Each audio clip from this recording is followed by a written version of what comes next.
सो bonus question 1. Okay दीक्षा, कितने question हो गए बेटा? Permutations and combinations.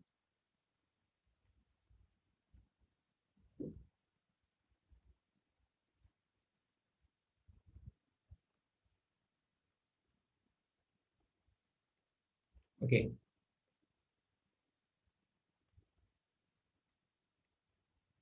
Bonus questions 1. Fine. 6 हुए. ठीक है, अभी एक एक करके मैं आप सभी से पूछूंगा, तो आप अपने अपने सॉल्यूशंस बताना. Fine. So we shall start with question number 1. The number of integral solutions of this thing is. ठीक है. कुछ ऑप्शंस गिवन है, तो ये वाला किया क्या आर्यन? ये वाला हो गया क्या?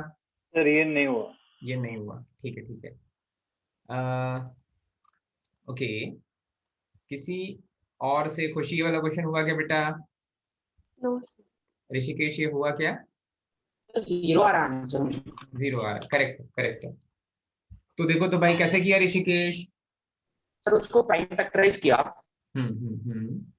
पता है कोई तो ऑड नंबर आता है व्हिच इज मैंने सबसे मतलब डिवाइड करके चेक किया, that's a prime number. x plus y होता है, x minus y will be 2. तो इंटीग्रल सॉल्यूशंस नहीं आते. ठीक है, ठीक है, ठीक है. तो जब भी ऐसा क्वेश्चन दिया जाए तो आपको पता है कि भाई यहाँ पर तो दिमाग लगाना पड़ेगा. एक इक्वेशन है, 2 वेरिएबल है, दोनों इंटीजर्स हैं, ये एक खास बात है इनकी. तो आप कैसे शुरू करोगे भाई? मैं एलएचएस से शुरू करूंगा. मैं एलएचएस से ऐसे शुरू करूंगा कि x plus y into x minus y के फॉर्म में ये ब्रेक हो जाएंगे. x plus y into x minus y की वैल्यू है 35, 27, 35, 27, 0, 6. ठीक है. अब देखो, क्या जो मेरा आरएचएस है वो एक इवन नंबर है?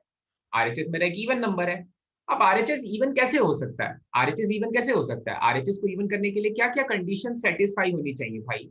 इन दोनों में से कोई एक नंबर, या तो x प्लस वाई इवन होना चाहिए, तो x माइनस वाई इवन होना चाहिए. अच्छा ठीक है. अब x और y पे खेलते हैं, क्योंकि अल्टीमेटली x और y की वैल्यूज निकालनी है भाई. x इवन है या y इवन है, पहले ये चेक करते हैं. अगर मेरा x, चार केसेस बनेंगे, चार केसेस बनेंगे. यहां पर मैं x और y की पॉसिबिलिटीज चेक कर रहा हूं. x और y की पॉसिबिलिटीज चेक कर रहे हैं. अगर मेरा x ऑड है और y इवन है, x ऑड है और y इवन है, ठीक है, तो पहले दोनों का sum of an odd number and an even number will be an odd number. ठीक है. और difference of an odd and an even number will be. एक चीज तो आपको समझ में आ रही है ना कि x y से बड़ा होना चाहिए, तभी पॉजिटिव आउटपुट आएगा. ठीक है. तो वो तो सबसे इंपॉर्टेंट कंडीशन है, वो पहले ही मैंने लिख दी भाई कि x की वैल्यू y से बड़ी होनी चाहिए. चलो ठीक है भाई, x की वैल्यू y से बड़ी हो जानी चाहिए. ओके. x ऑड है, y इवन है, काम चलेगा क्या? काम चलेगा क्या? नहीं चलेगा. x ऑड y इवन काम नहीं चलेगा. Okay fine. ठीक है. उल्टा भी काम नहीं चलेगा. अगर x इवन हो जाए, y ऑड हो जाए, तब भी काम नहीं चलेगा भाई. क्योंकि फिर से एक ऑड नंबर को मल्टीप्लाई करोगे दूसरे ऑड नंबर से, क्योंकि difference of an even number and an odd number will also be a even number. ठीक है. Sorry, odd number. तो ऑड ऑड को मल्टीप्लाई करोगे तो आउटपुट ऑड आ जाना चाहिए. इसका मतलब एक्स ऑड, ये ऑड है, ये 0 नहीं है. ऑड इवन लिख लो भाई, ऑड इवन लिख लो. मैं कैपिटल ई और कैपिटल ओ भी लिखूंगा तो फर्क नहीं पड़ेगा. तो मैं एक्स को लिखता हूँ ऑड. अगर x ऑड है, y इवन है, ठीक है, या x इवन है, y ऑड है, ठीक है, तो पहला वाला केस भी नहीं हो सकता है और दूसरा वाला केस भी नहीं हो सकता है. ठीक है. अब ट्राई करते हैं, अगर मेरा x भी ऑड हो जाए और y भी ऑड हो जाए. x भी ऑड है और y भी ऑड है. x भी ऑड है और y भी ऑड है. ठीक है. अच्छा, अगर ये दोनों ही नंबर्स ऑड हैं, तो दो ऑड नंबर्स का सम एक इवन नंबर, और दो ऑड नंबर्स का डिफरेंस भी एक इवन नंबर. अच्छा, इसका मतलब देखो, यहां से ये समझ में आ रहा है कि this implies that x plus y भी एक इवन नंबर होगा और x माइनस वाई भी एक इवन नंबर होगा. x माइनस वाई भी एक इवन नंबर होगा, x प्लस वाई भी एक even number, x minus y भी एक इवन नंबर. अब जब मैं दो इवन नंबर्स को मल्टीप्लाई कर रहा हूं, तो फिर जो रिजल्टेंट नंबर आएगा, मतलब x प्लस वाई एक्चुअली क्या है? x प्लस वाई अगर इवन है तो 2 times of some multiple of k के फॉर्म में है. x माइनस वाई भी इवन है तो 2 times of some multiple of k के फॉर्म में है. मतलब ये दोनों को जब मल्टीप्लाई किया जाएगा तो ये सम मल्टीपल ऑफ 4 बन जाएगा। पर मेरा आरएचएस जो है, ध्यान से देखो तो क्या ये मल्टीपल ऑफ 4 है? No sir. नहीं, No, ये तो sir. मल्टीपल ऑफ 4 नहीं है, ये मल्टीपल ऑफ 4 नहीं है, इसलिए ये वाला केस भी डिस्कार्ड करना पड़ेगा, ये वाला केस भी डिस्कार्ड करना पड़ेगा, ये केस भी नहीं हो सकता है। और इसी का एक्सटेंशन है इसका फोर्थ वाला केस भी। ये 4 केसेस में जब हमने इसको डिवाइड किया तो ये वाला केस नहीं हो सकता, ये वाला केस नहीं हो सकता, ये वाला केस नहीं हो सकता, और फोर्थ वाला केस भी नहीं हो सकता। क्योंकि अगर x इवन हो जाए, अगर x इवन हो जाए और y भी इवन हो जाए तो हाँ, दोनों का सम भी इवन होगा और दोनों का डिफरेंस भी इवन होगा। x प्लस वाई भी इवन होगा और x माइनस वाई भी इवन होगा। x प्लस वाई भी इवन हो जाएगा और फिर से सम मल्टीपल ऑफ 2 के फॉर्म में होगा।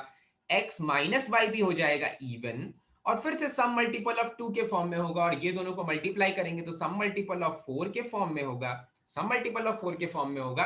तो कहीं ना कहीं आपका आरएचएस मल्टीपल ऑफ 4 नहीं है, तो ये केस को भी डिस्कार्ड करना पड़ेगा। ठीक है, तो एक्चुअली x और y के कोई ऑर्डर्ड पेयर नहीं आएंगे, नंबर ऑफ इंटीग्रल सॉल्यूशंस या नंबर ऑफ ऑर्डर्ड पेयर्स कुछ भी नहीं आएंगे, तो करेक्ट आंसर हो जाएगा 0।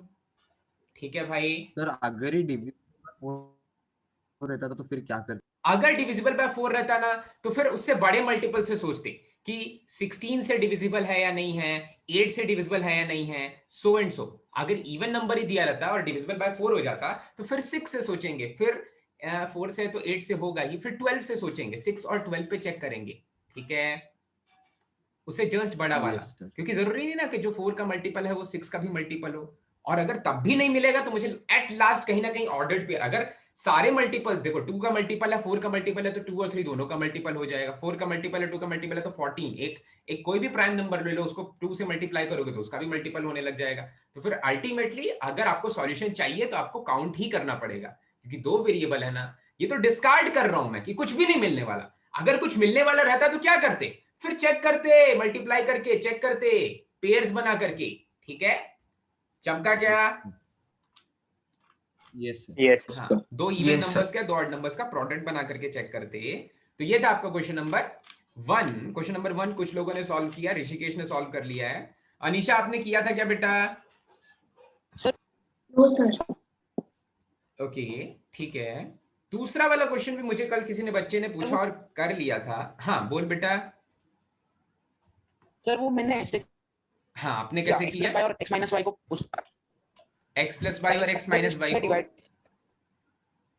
x प्लस मैं वो आरएचएस के नंबर को फैक्टराइज किया, एक 2 आता है, कौन सा तो बड़ा और नंबर आता है, तो बड़ा वाला will be x plus y, 2 will be x minus y, और कोई इंटीग्रल सॉल्यूशन नहीं आता। सर अप्रोच करेक्ट है क्या? एक सेकंड, आपने क्या किया, आपने इसका प्राइम फैक्टराइजेशन निकाला, फिर आप इसको प्रोडक्ट ऑफ 2 फैक्टर्स के फॉर्म में ब्रेक कर सकते हो। प्रोडक्ट ऑफ 2 फैक्टर्स के फॉर्म में ब्रेक किया तो वो जो दोनों फैक्टर्स होंगे वहां पर भी यही कहानी होगी। जब भी ये 2 फैक्टर्स के फॉर्म में ब्रेक हो रहे हैं ना, तो कभी भी ऐसा नहीं होगा कि एक फैक्टर आपका इवन है और दूसरा फैक्टर भी इवन हो जा रहा है, या फिर एक फैक्टर आपका ऑड है दूसरा फैक्टर भी आपका ऑड हो जा रहा है। तो आपने कैसे चेक किया? सर मैं सिर्फ वो नंबर को, बड़ा number will be x plus y. बेटा बड़ा नंबर आप 2 फैक्टर्स के फॉर्म में ब्रेक कर रहे हो ना, आपको बड़ा छोटा देखना ही नहीं है। जब 2 फैक्टर्स के फॉर्म में ब्रेक हुए तो एक फैक्टर, एक, अरे 6 कैसे आएगा लास्ट में? 2 3 6 आएगा ना, या 6 1 6 आएगा ना। तो एक फैक्टर ऑड हुआ और एक फैक्टर इवन हुआ तभी चेक करना। अगर ऑड और इवन हुआ तो वो वाले केसेस तो ऑलरेडी डिस्कार्ड हो जा रहे हैं। फिर जो 2 फैक्टर्स बचे, फिर आप सोचो कि हाँ एक ऑड एक इवन और एक इवन एक ऑड में बात बन सकती है, तो अब बड़ा नंबर x प्लस वाई हुआ, अब छोटा नंबर x माइनस वाई हुआ। ठीक है, फिर क्या किया जब आपको मिल गए बड़ा नंबर x प्लस वाई और छोटा नंबर x माइनस वाई? तो सर वो सॉल्व किया, x plus y is equal to वो 17 कुछ आता है, मैं x minus y is 2 equations को ऐड किया, बाद में x is equal to that last को 3 वाला नंबर अपॉन 2, तो इंटीग्रल सॉल्यूशन नहीं है सर। नहीं, फिर आपको कैसे नहीं है? एक second, x plus y is equal to that बड़ा वाला नंबर डिवाइडेड बाय 2, तो वो ऑड नंबर आ रहा है क्या? ऑड नंबर आ रहा है तो इंटीग्रल सॉल्यूशन नहीं है। ठीक है, करेक्ट मेथड है। ठीक है, बिल्कुल सही मेथड है। ठीक है, वैसे भी कर सकते हैं प्राइम फैक्टराइजेशन में जा करके, पर अल्टीमेटली चेक क्या करना है भाई? वही चीज चेक करनी है कि ऑड और इवन का मल्टीपल, सॉरी ऑड को यूज करेंगे तो इवन बनेगा, और इवन इवन को यूज करेंगे तो इवन बनेगा, पर इवन इवन का मल्टीपल। जब आप डिस्कार्ड कर रहे हो ना पहला वाला केस, जब आप डिस्कार्ड कर रहे हो पहला वाला केस कि इवन इवन का मल्टीपल या ऑड ऑड का मल्टीपल नहीं बन रहा है वहां पर कहीं, ठीक है, तो कहीं ना कहीं फिर से यही वाला कॉन्सेप्ट यूज हो रहा है, ठीक है। एक काम करना ऋषिकेश, आप ये वाला सॉल्यूशन भी ग्रुप पे भेज देना जो आपने सॉल्व किया है, ग्रुप पे या बाकी सबको भेज देना, ठीक है। ठीक है, बोनस क्वेश्चन 1 हुआ, बोनस क्वेश्चन 1 हुआ भाई। बोनस क्वेश्चन 2 पे आ जाते हैं। लेट अदर्स आल्सो ट्राई, फिर आप भेजना, ठीक है। ओके, क्वेश्चन नंबर 2 में, क्वेश्चन नंबर 2 ऑलरेडी हमारे अपने मॉड्यूल का ही एक क्वेश्चन का एक्सटेंशन है, आई गेस सेम ही क्वेश्चन है, बस थोड़े से वर्ड्स चेंज कर दिए गए, ठीक है। वहां पर सर्कुलर टेबल पे बैठा रहे थे, यहाँ पर सर्कुलर टेबल पे नहीं बैठा रहे हैं, ठीक है। तो यहाँ पर बोल रहा है 2m white colour, white counters हैं, ठीक है, वो तो बॉल्स ले लो या कुछ भी ले लो, are arranged in a straight line with m plus n counters on each side of a central mark. Okay, number of ways of arranging the counters. तो सही सिंपल है। इसमें आपने क्या किया सानिका, क्या किया तूने इसमें? I didn't get the answer for this question. अच्छा, आपको इसका आंसर नहीं मिला, तो how which are the questions which you were able to solve? You didn't solve 1 and 2, so you solved which particular questions? 3rd, 4th, 5th, 7th, 8th, 9th and 10th. 7th, 8th, 9th and 10th. Okay, fine, ठीक है, fine. Ayush, इसका answer मिल गया क्या बेटा? Yes, sir. Is the answer option A? हाँ, option A है। कैसे किया आयुष?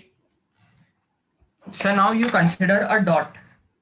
अच्छा, a dot और a straight mark line है, उसके एक साइड पे हाँ, नहीं, straight line in central mark है क्या? अच्छा, ठीक between है। a dot. हाँ, कंट्रोल Z, मैं डॉट ले लेता हूँ, ठीक है। डॉट या एक सेंट्रल मार्क को मैं ये वाला मान लेता हूँ, ये मेरा सेंट्रल मार्क है। Okay, fine. Then Sir, after this, like, you know, on one side there is, on either side there is m plus n. So you Right. can just, like, for your reference, you can write it as, like, you can make pairs as, you know, white, white, red, red. You can just make combinations. And on each side there is m plus n. And there are two sides. It will become m plus n wala factorial divided by m factorial n into n factorial, because they are repeating. There are times when they come and repeat. That is how I got the answer. ये तो गलत explanation है, ये बिल्कुल correct नहीं है। देखो, आपके पास 2m वाइट बॉल्स हैं और 2n वाइट बॉल्स हैं, तो आपके पास टोटल नंबर ऑफ बॉल्स कितनी है? 2m plus 2m plus 1। Rishikesh, तूने भी ऐसे ही किया? 2n.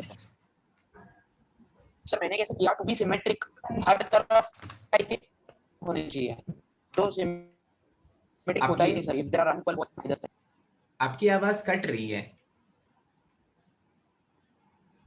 सर, अभी सुनाई दे? हाँ, अभी सुनाई दे रही है। Sir for the pairs to be symmetric, एक टाइप के इक्वल बॉल्स रहने चाहिए ऑन बोथ द साइड्स। हाँ, नहीं तो सिमेट्रिक हो ही नहीं सकता सर। हाँ, तो मतलब m टाइप के m plus n बॉल्स इधर भी होनी चाहिए, m plus n बॉल्स इधर भी होनी चाहिए, यही बोलना चाहते हैं आप? सिमेट्रिक पॉसिबल ही नहीं है सर। ओके, ठीक है, मुझे समझ में नहीं आ रहा है जो आपका कट जा रहा है। अनीशा, ये क्वेश्चन सॉल्व किया बेटा? Yes sir. हाँ, मुझे एक बार बताना, तो क्या ये पॉसिबिलिटी के अलावा कोई पॉसिबिलिटी होगी सिमेट्रिक करने के लिए? It should be m plus n on either side, and what I thought was we have to arrange only on one side because the same combination has to be there on the other side. So there is one बिल्कुल possible सही। way of arranging on the second side. So the first possibility, you have total m plus n, and then there are identical. For example, 3 or 4 if you consider on one side, then those 3 are identical and those 4 are identical within each other. So total there are, I mean, 7, so m plus n factorial divided by m factorial into n factorial. अच्छा, मुझे बताना जो आपने ये Because चीज they are Sochi. identical within each other. हाँ हाँ, मैं समझ गया। आपने यहाँ पर एक व्हाइट बॉल रखी, यहाँ पर एक व्हाइट बॉल रखी, फिर यहाँ एक रेड बॉल रख दी, फिर इधर एक व्हाइट रख दी, एक व्हाइट रख दी, एक व्हाइट रख दी, और फिर एक रेड रख दी। तो क्योंकि वो सिमेट्रिकल हैं, तो आपको एक ही साइड अरेंजमेंट्स करनी है, दूसरी तरफ तो अरेंजमेंट्स अपने आप ही हो जाएंगी। तो इधर में red white white white 3 white, फिर एक रेड और फिर व्हाइट व्हाइट, ये अरेंजमेंट तो अपने आप ही हो जा रही है। ठीक है, तो मुझे एक चीज तो समझ में आ गया कि आपने ये चीज सोची कि ठीक है भाई, मुझे एक साइड की ही अरेंजमेंट्स करनी है, एक साइड की ही अरेंजमेंट्स करनी है। ठीक है, एक साइड की अरेंजमेंट्स करनी है, और दोनों साइड में से जब मैं किसी एक साइड पे अरेंजमेंट्स कर रहा हूं तो मुझे ये पता चल जा रहा है कि मुझे एक साइड में m+n बॉल्स रखनी है, मुझे एक साइड में m+n बॉल्स रखनी है, क्योंकि तभी तो सिमेट्रिक अरेंजमेंट होगा। ठीक है, दोनों तरफ में इक्वल नंबर ऑफ बॉल्स होगी तभी तो सिमेट्रिक अरेंजमेंट होगा, नहीं तो असिमेट्रिक अरेंजमेंट हो जाएगा। तो ये वाली चीज भी करेक्ट है कि इधर में आपने रख दी m+n बॉल्स, पर मुझे ये नहीं पता कि कितनी व्हाइट बॉल्स हैं और कितनी रेड बॉल्स हैं। ऐसा हो सकता है कि जब मैं m+n बॉल्स रख रहा हूं, ऐसा हो सकता है जब मैं m+n बॉल्स रख रहा हूं तो टोटल m+n बॉल्स रख रहा हूं तो टोटल m माइनस, अच्छा m+n में से एक पॉसिबिलिटीज हो सकती है कि m+n-1 व्हाइट बॉल्स हो जाएं, m+n-1 व्हाइट बॉल्स इधर आ जाएं और 1 रेड बॉल इधर आ जाए, तो तब भी तो total number of balls m+n हो जाएंगी। तब तो यहां पर m+n-1 फैक्टोरियल और 1 फैक्टोरियल से डिवाइड करना पड़ेगा।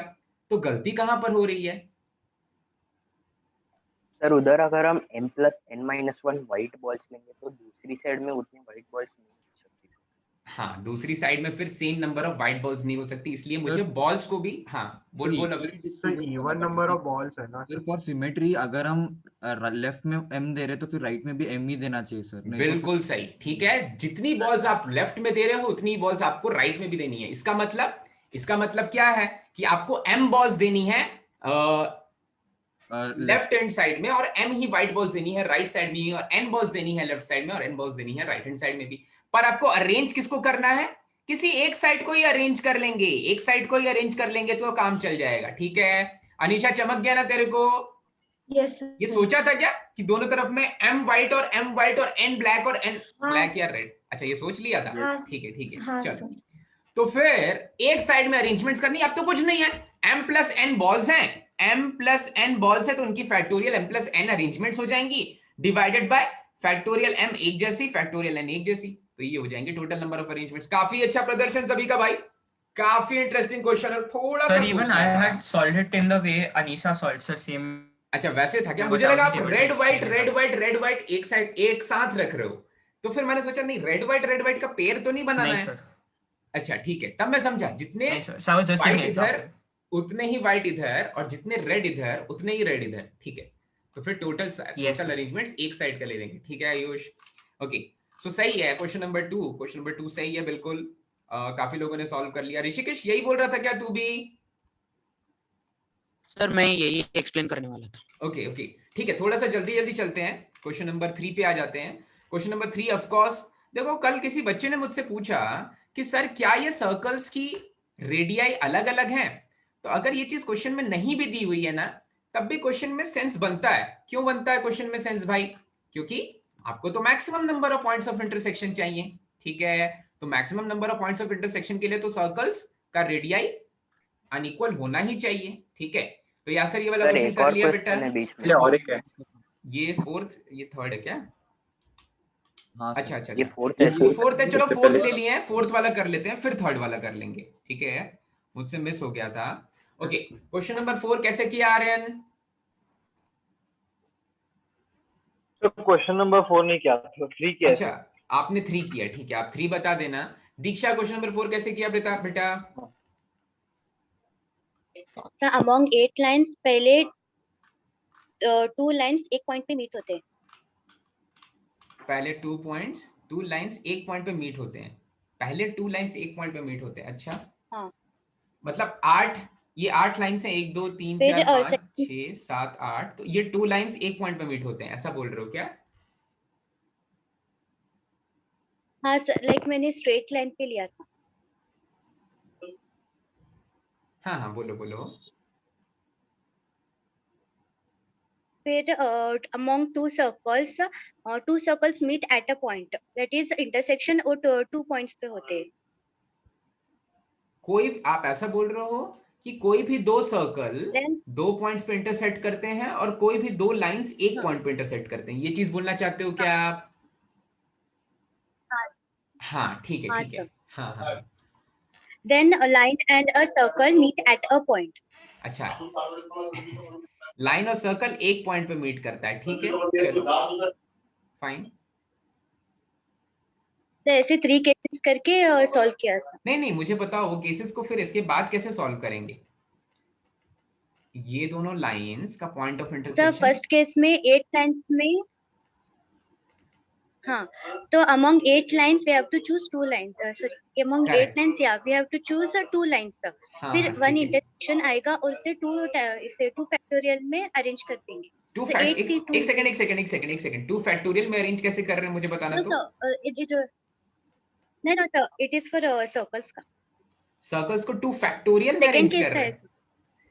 भैया मेरे, तुम लोग समझ नहीं रहे हो कितना खतरा है, ठीक है? एक 2 और एक 2 फैक्टोरियल में भी तुम बहुत बड़े कुएं में मत चले जाओ भाई, कुएं में मत चले जाओ, कुआं बहुत गहरा है। So two intersection points are there ना? Two intersection points Points are two intersecting points आते हैं भाई, ठीक है सानिका? Yes, sir. ये जो देश है तेरा, स्वदेश है तेरा, ठीक है? देखो सानिका समझा देगी अभी, सानिका बोल दे तो एक बार जल्दी से।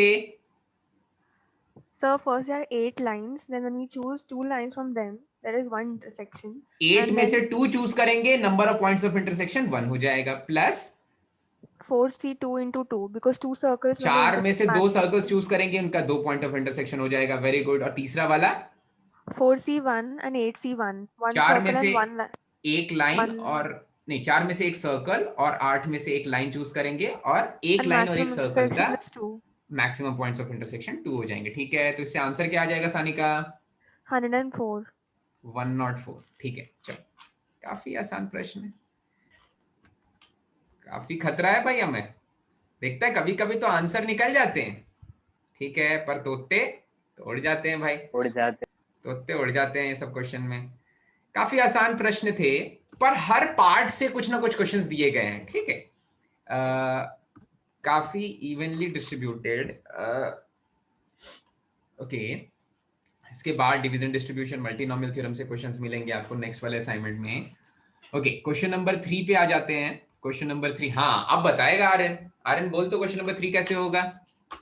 हाँ सर, सर दिया गया है कि 3 पैरेलल लाइंस का सेट है और 3 पैरेलल लाइंस के सेट है, उसमें P लाइन से, Q लाइन से, R लाइन से, मतलब एक सेट में P लाइन से, एक सेट में Q लाइन से और एक सेट में R लाइन से। बिल्कुल सही। So to form a parallelogram we need to choose 2 from each set sir, so ही एक पैरेललोग्राम बनेगा। तो हम चूज कर सकते हैं PC2 into QC2, पहले एक केस हो गया चूज करके, and plus QC2 into RC2, और एक बार RC2 और RC2 into PC2 करेंगे, तीनों सेट्स में से दो चूज हो गए और पैरेललोग्राम बन गया। ठीक है ठीक है, बिल्कुल सही बिल्कुल सही। P पैरेलल लाइंस हैं, Q पैरेलल लाइंस हैं और R पैरेलल लाइंस हैं। अब आपको पैरेललोग्राम बनाना है, तो पैरेललोग्राम के लिए क्या चाहिए? सबसे इंपॉर्टेंट चीज क्या चाहिए पैरेललोग्राम के लिए? अरे दो सेट ऑफ पैरेलल लाइंस जो कि इंटरसेक्टिंग है, ठीक है? दो अलग अलग सेट, एक ये वाली पैरेलल लाइन, एक ऐसे वाली पैरेलल लाइन। तो आपने क्या किया, इन P पैरेलल लाइंस में से कोई 2 लाइन चूज कर ली, मान लो मैंने ये वाली लाइन और ये वाली लाइन चूज कर ली, और इन R पैरेलल लाइंस में से कोई 2 लाइन चूज कर ली, मान लो ये वाली और ये वाली चूज कर ली। अब लाइंस हैं तो इन्फिनिटी तक जा रही है भाई, इन्फिनिटी तक जा रही है तो पहुंचा दो इन्फिनिटी, पहुंचा दो इन्फिनिटी, ये ब्लू वाली को भी पहुंचा दो इन्फिनिटी, पहुंचा दो इन्फिनिटी, तो पैरेललोग्राम तो बनेगा ही, पैरेललोग्राम तो बन ही जाएगा, ठीक है? तो आपको करना क्या है, आपको करना क्या है भाई, out of P parallel lines कोई 2 पैरेलल लाइन चूज कर लो, काम खत्म नहीं हुआ। Out of Q parallel lines कोई 2 पैरेलल लाइन चूज कर लो, या फिर out of P parallel lines 2 line choose कर लो और out of R 2 line choose कर लो, या फिर out of Q parallel lines 2 line choose कर लो और out of R parallel lines 2 line choose कर लो, ठीक है? काफी आसान प्रश्न, ठीक है? आई गेस सभी को समझ में आ गया होगा, निश्चित ने भी ऐसे ही किया है, ठीक है? अब बात आती है कि कार में लोगों को बैठाना है, ठीक है? कार में लोगों को बैठाना है, और तैयारी कर ले सुज्ञान, ये क्वेश्चन तो तूने किया है solve. Question number 5, question number 5, एक सेकंड में ले आता हूं आपके सामने। हाँ भाई, in a car with seating capacity, seating capacity of exactly 5 persons, 2 persons can occupy the front seat and 3 persons can occupy the back seat। अच्छा, कौन सी कार हो सकती है भाई ये? सेंट्रो। ठीक है, एम्बेसडर। चुप है। एम्बेसडर मेरा भी हुआ सर। हाँ हाँ यार सर, तेरा हुआ, तेरे लिए भी समय आएगा ना, अभी तू भी तो एक्सप्लेन करने वाला है। ठीक है, तो ये है सेंट्रोपिंग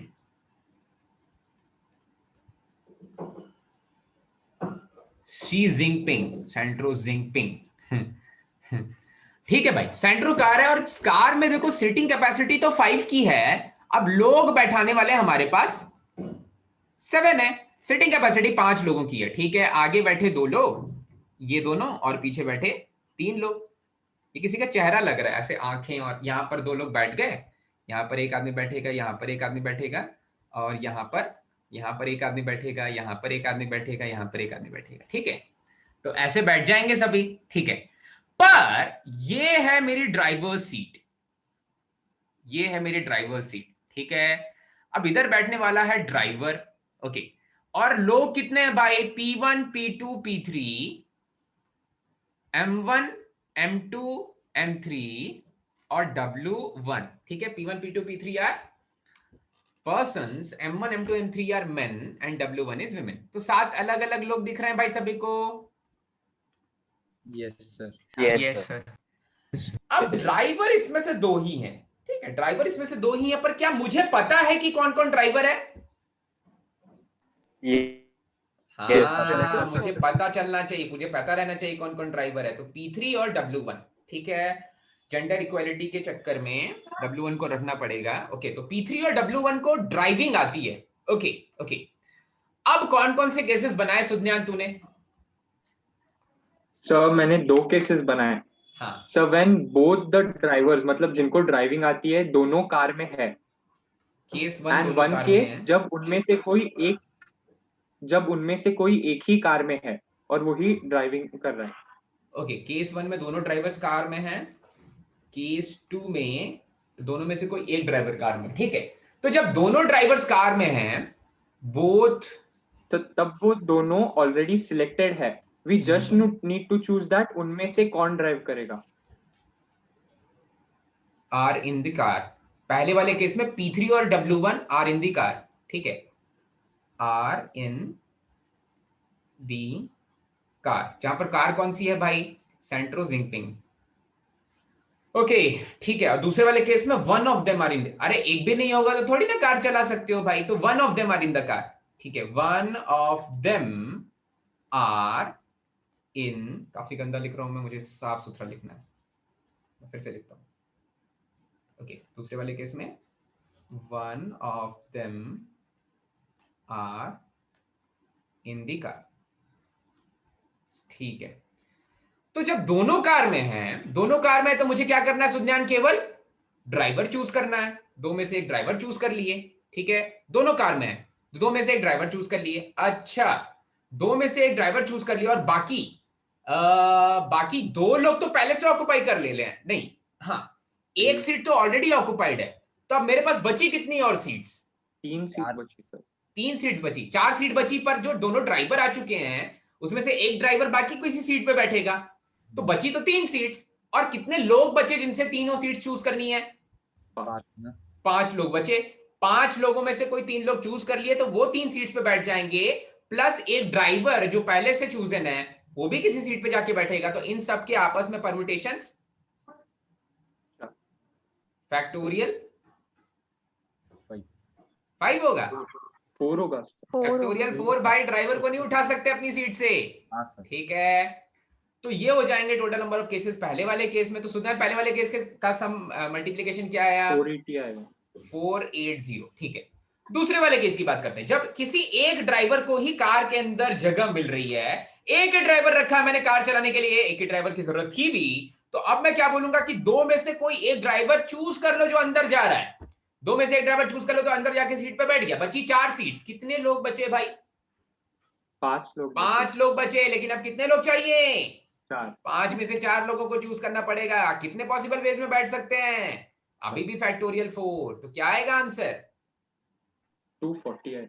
240 आ गया, 720 आ जाएगा, 40 20। तो हम इसको डायरेक्टली भी कर सकते हैं ना सर? हाँ, वो ड्राइवर सर 2C1 करके क्या? C4 और फिर फैक्टोरियल 4। तो 2C1 से ड्राइवर को चूज करेंगे, बच्चे 6 लोग, 6 में से 4 को चूज कर लेंगे ना सर, और फैक्टोरियल। उसने केस 2 ये लिया है कि one of them are in the car, एक ही ड्राइवर कार में है, दूसरे वाले ड्राइवर को चूज नहीं करना है, नहीं तो तुम पहले वाले केस के एक्स्ट्रा केसेस काउंट कर ले रहे हो, समझे क्या? सर वैसे नहीं बोल रहा हूँ सर, सर एक ही केस में, एक ही केस में you only make one case. हाँ, you choose the driver. Basically, हाँ. it is 2C1 into 6C4 into 4 factorial. हाँ सही होगा, उसमें दूसरा वाला ड्राइवर आया ना है, तो मुझे क्या उसमें फर्क दोनों पड़ता है? काउंट हो जाएंगे सर। नहीं नहीं सर नहीं, इसमें एक गलती उसमें है। कभी कभी दोनों काउंट होंगे, कभी कभी एक काउंट होगा, चेक करते हैं। जैसा ये बोल रहा है, आयुष बोल रहा है, आयुष ऐसा बोल रहा है कि 2 में से एक ड्राइवर उसने चूज कर लिया, ठीक है, और उधर जाकर के बैठ गया, अब बच गए मेरे पास, अब बच गए मेरे पास 6 लोग, ठीक है, 6 लोग बच गए। अब जब आप 6 में से 4 लोगों को चूज कर रहे हो, कोई भी 4 लोगों को चूज कर रहे हो और उनको फैक्टोरियल 4 बेस में बैठा दे रहे हो, तो ऐसा इसमें वो केसेस भी काउंट हो जा रहे हैं जिसमें कि पहला वाला ड्राइवर है और दूसरा वाला ड्राइवर भी आ गया, इसमें डबल केसेस डबल काउंटिंग हो सकती है क्या? सर इसमें गलती है सर।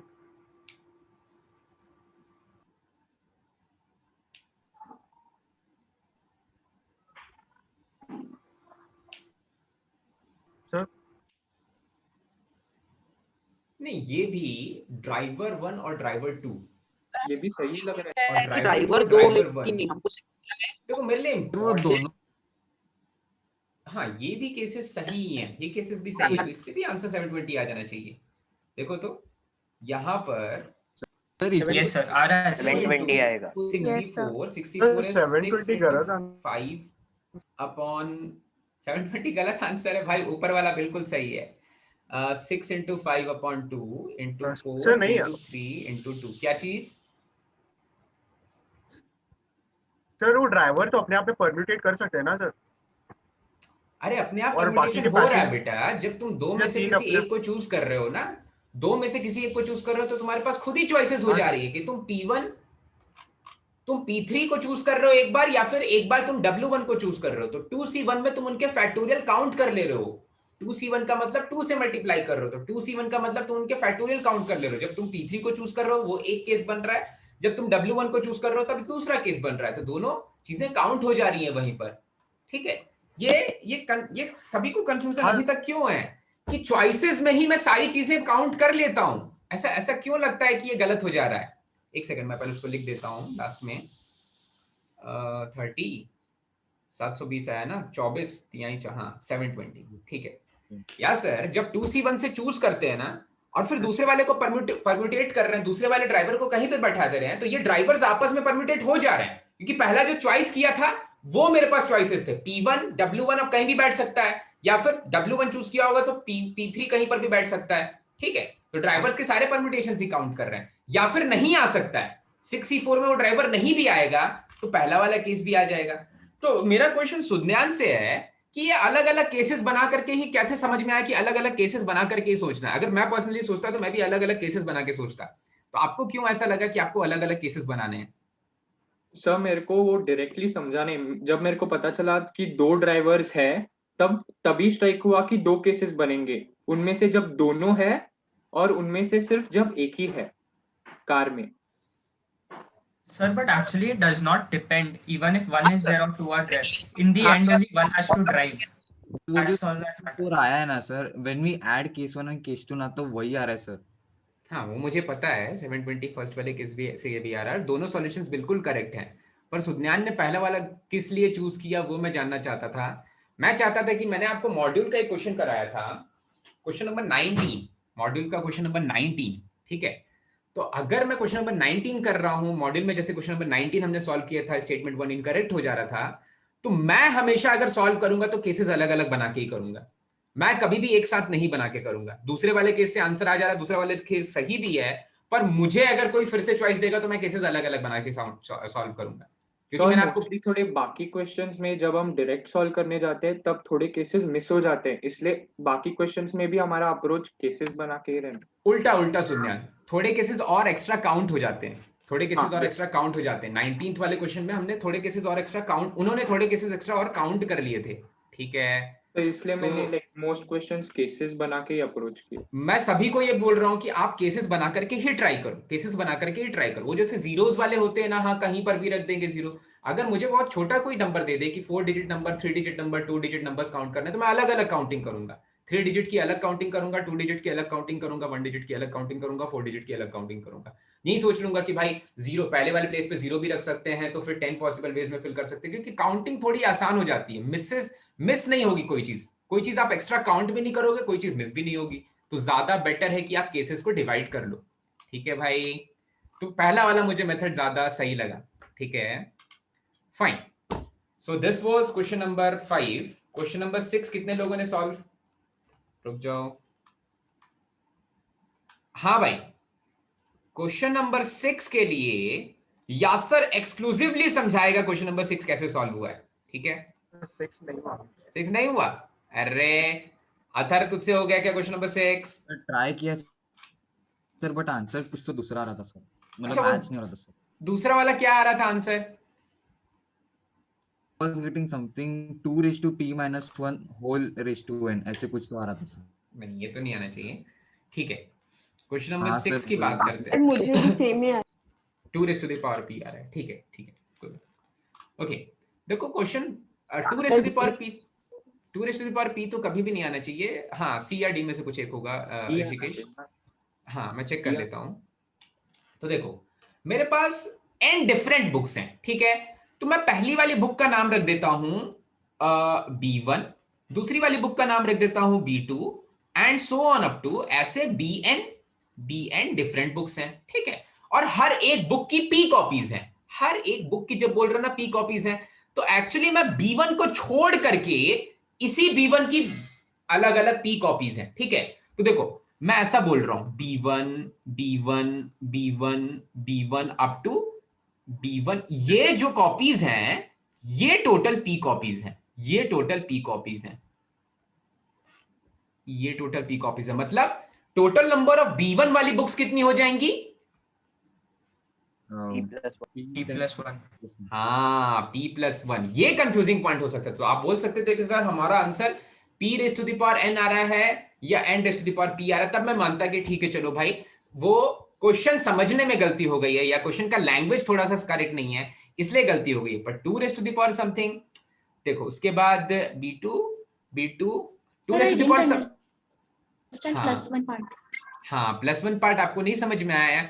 +1 पार्ट का यहां पर एक्सप्लेनेशन ये है कि P आइडेंटिकल कॉपीज है, P जेरोक्स कॉपीज हैं, और एक खुद B1, एक खुद बुक B1 है, तो टोटल P+1 बुक्स हो गई। P जेरोक्स कॉपीज हैं, एक मास्टर कॉपी है, टोटल P+1 बुक्स हो जाएंगी, B1 की P+1 बुक्स हो जाएंगी। वैसे ही टोटल B2 की B2 बुक भी है और B2 की P कॉपीज भी है, B2 की P कॉपीज भी है, तो टोटल P+1 टाइप की ये आइडेंटिकल बुक्स हैं। वैसे ही P+1 टाइप की, एक टाइप की ये P+1 आइडेंटिकल बुक्स हैं। वैसे ही अप टू nth बुक के लिए भी P+1 सेम टाइप की, आइडेंटिकल टाइप की P+1, एक टाइप की P+1 आइडेंटिकल बुक्स हो सकती हैं, ठीक है। किसी को कोई डाउट यहां तक भाई? P+1 क्या सर, अगर हम ये P+1 लेंगे तो फिर वो P+2 हो जाएगा ना, व्हेन वी मेक 0 चॉइसेस। हाँ, देखते हैं, चेक करते हैं। ओके फाइन, ठीक है। तो फिर क्वेश्चन को एक्स्ट्रा कॉपीज देना चाहिए था ना? किस पर्सन को? सर क्वेश्चन को there are n extra copies देना चाहिए था ना सर? हाँ सर, P कॉपीज मतलब वो B1 इंक्लूड हो जा रहा है ना उसमें। ओके, एट मैक्स क्या होगा? मेरा आंसर P+1 की जगह पर P+2 raise to the power n। अभी के लिए मैं क्या चेक कर रहा हूं? अभी के लिए मैं क्या चेक कर रहा हूं कि प्रोफाइल क्या बनने वाली है। P raise to the power n की प्रोफाइल बनने वाली है या n raise to the power P की प्रोफाइल बनने वाली है, ठीक है। तो अब देखो जब मैं B1, तुम्हें तो एक या एक से ज्यादा बुक्स चूज करनी है, तो तुम्हें क्या करना है भाई, टोटल नंबर ऑफ चॉइसेस में से वो चॉइसेस सब्ट्रैक्ट कर दोगे जिसमें तुम एक भी बुक नहीं चूज कर रहे हो, ठीक है। अच्छा, तो अब अगर मैं केवल B1 आइडेंटिकल बुक्स की बात करूं, B1 आइडेंटिकल बुक्स की बात करूं, तो टोटल, अच्छा हाँ, जीरो को भी तो चूज कर रहे हैं, जीरो को भी तो चूज कर रहे हैं, P+2 हो जाएगा, P+2 हो जाएगा, P+2 हो जाएगा। Sir her copies has P books, मतलब जो ओरिजिनल बुक है वो भी इंक्लूड होता है ना? हाँ, हर कॉपीज में P बुक है, मतलब जो ओरिजिनल बुक है वो भी इंक्लूड कर ले रहे हैं, ठीक है, जो ओरिजिनल बुक है वो भी इंक्लूड कर ले रहे हैं। एक्स्ट्रा P कॉपीज देना चाहिए। ओके ओके, सो अब total number of cases count करोगे जब तुम, तो आइडेंटिकल, अगर मैं आपसे बोलूं ये वाले क्वेश्चन में मैं करेक्शन कर रहा हूं भाई, या करेक्शन कर रहा हूं, या लैंग्वेज का जो प्रॉब्लम है उसको मैं इस तरह से करेक्ट कर रहा हूं क्योंकि मुझे ऑप्शंस दिख रहे हैं P+1 के फॉर्म के, तो मैं ऐसा बोल रहा हूं कि हाँ भाई B1 बुक है और उसकी मास्टर कॉपी को इंक्लूड करके जो जेरोक्स कॉपीज है वो टोटल P कॉपीज हैं, ठीक है, उसकी मास्टर कॉपी को इंक्लूड करके जो टोटल जेरोक्स कॉपीज हैं वो P कॉपीज हैं, ओके। वैसे ही B2 की मास्टर कॉपी को इंक्लूड करके जो उसकी जेरोक्स कॉपीज हैं वो P कॉपीज हैं, and so on up to जो nth बुक है, जो nth एक टाइप की बुक है उसकी भी P कॉपीज को इंक्लूड कर, वहां पर मास्टर कॉपी को इंक्लूड करके P कॉपीज हैं, ठीक है। अब आपके पास आइडेंटिकल बुक्स हैं, आपके पास आइडेंटिकल बुक्स हैं, P+1 नंबर है और पहली वाली बुक आइडेंटिकल है, ठीक है।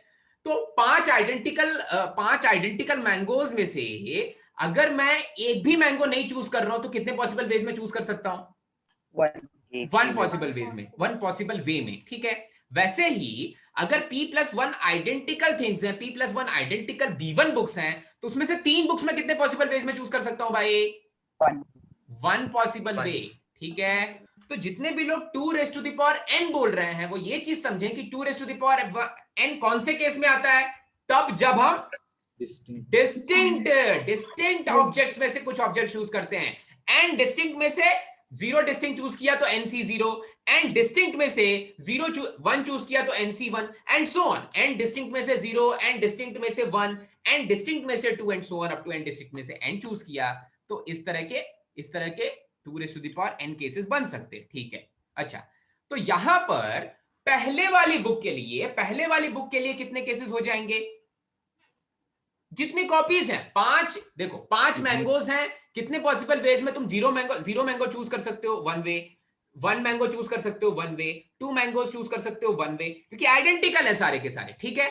तो कितने पॉसिबल वेज में तुम P मैंगो चूज कर सकते हो? एक सेकेंड, यहां पर ये P+1 नहीं रहेगा, यहां पर ये P रहेगा, यहां पर ये P, ठीक है, P, हाँ, P पहले टाइप के बुक्स हैं, तुम केवल इसको आइडेंटिकल बॉल्स का केस देख लो। अगर 5 आइडेंटिकल बॉल्स है और मैं आपको बोलूं कि 0 बॉल्स कितने पॉसिबल वेज में चूज, 0 बॉल कितने पॉसिबल वेज में चूज कर सकते हो? आप बोलोगे सर एक पॉसिबल वे में। वैसे मैं बोलूंगा एक बॉल कितने, 5 आइडेंटिकल बॉल्स में से एक बॉल कितने पॉसिबल वेज में चूज कर सकते हो भाई? आप बोलोगे सर एक वे में।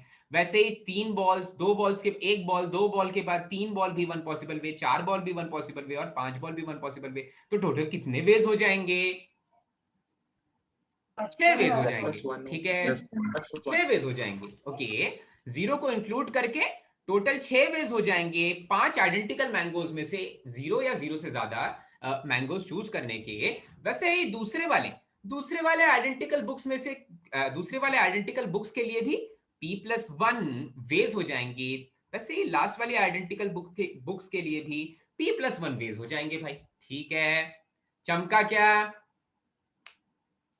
यस ठीक है, ओके। एक या एक से ज्यादा बुक, तो टोटल नंबर ऑफ केसेस। आप मुझे ये बताओ कि यहाँ पर फंडामेंटल प्रिंसिपल ऑफ मल्टीप्लिकेशन कैसे लग रहा है? फंडामेंटल प्रिंसिपल ऑफ एडिशन क्यों नहीं लग रहा है?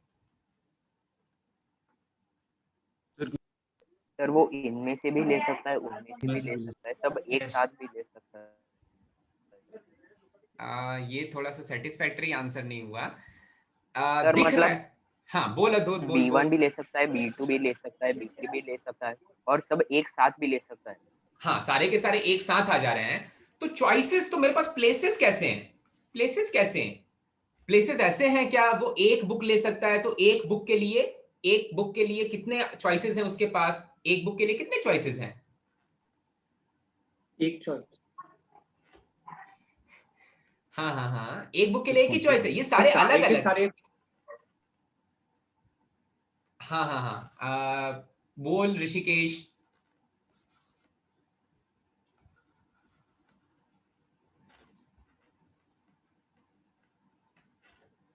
ऋषिकेश बोल, तेरे को कैसे लगता है कि यहाँ पर principle of fundamental principle of multiplication लगता है?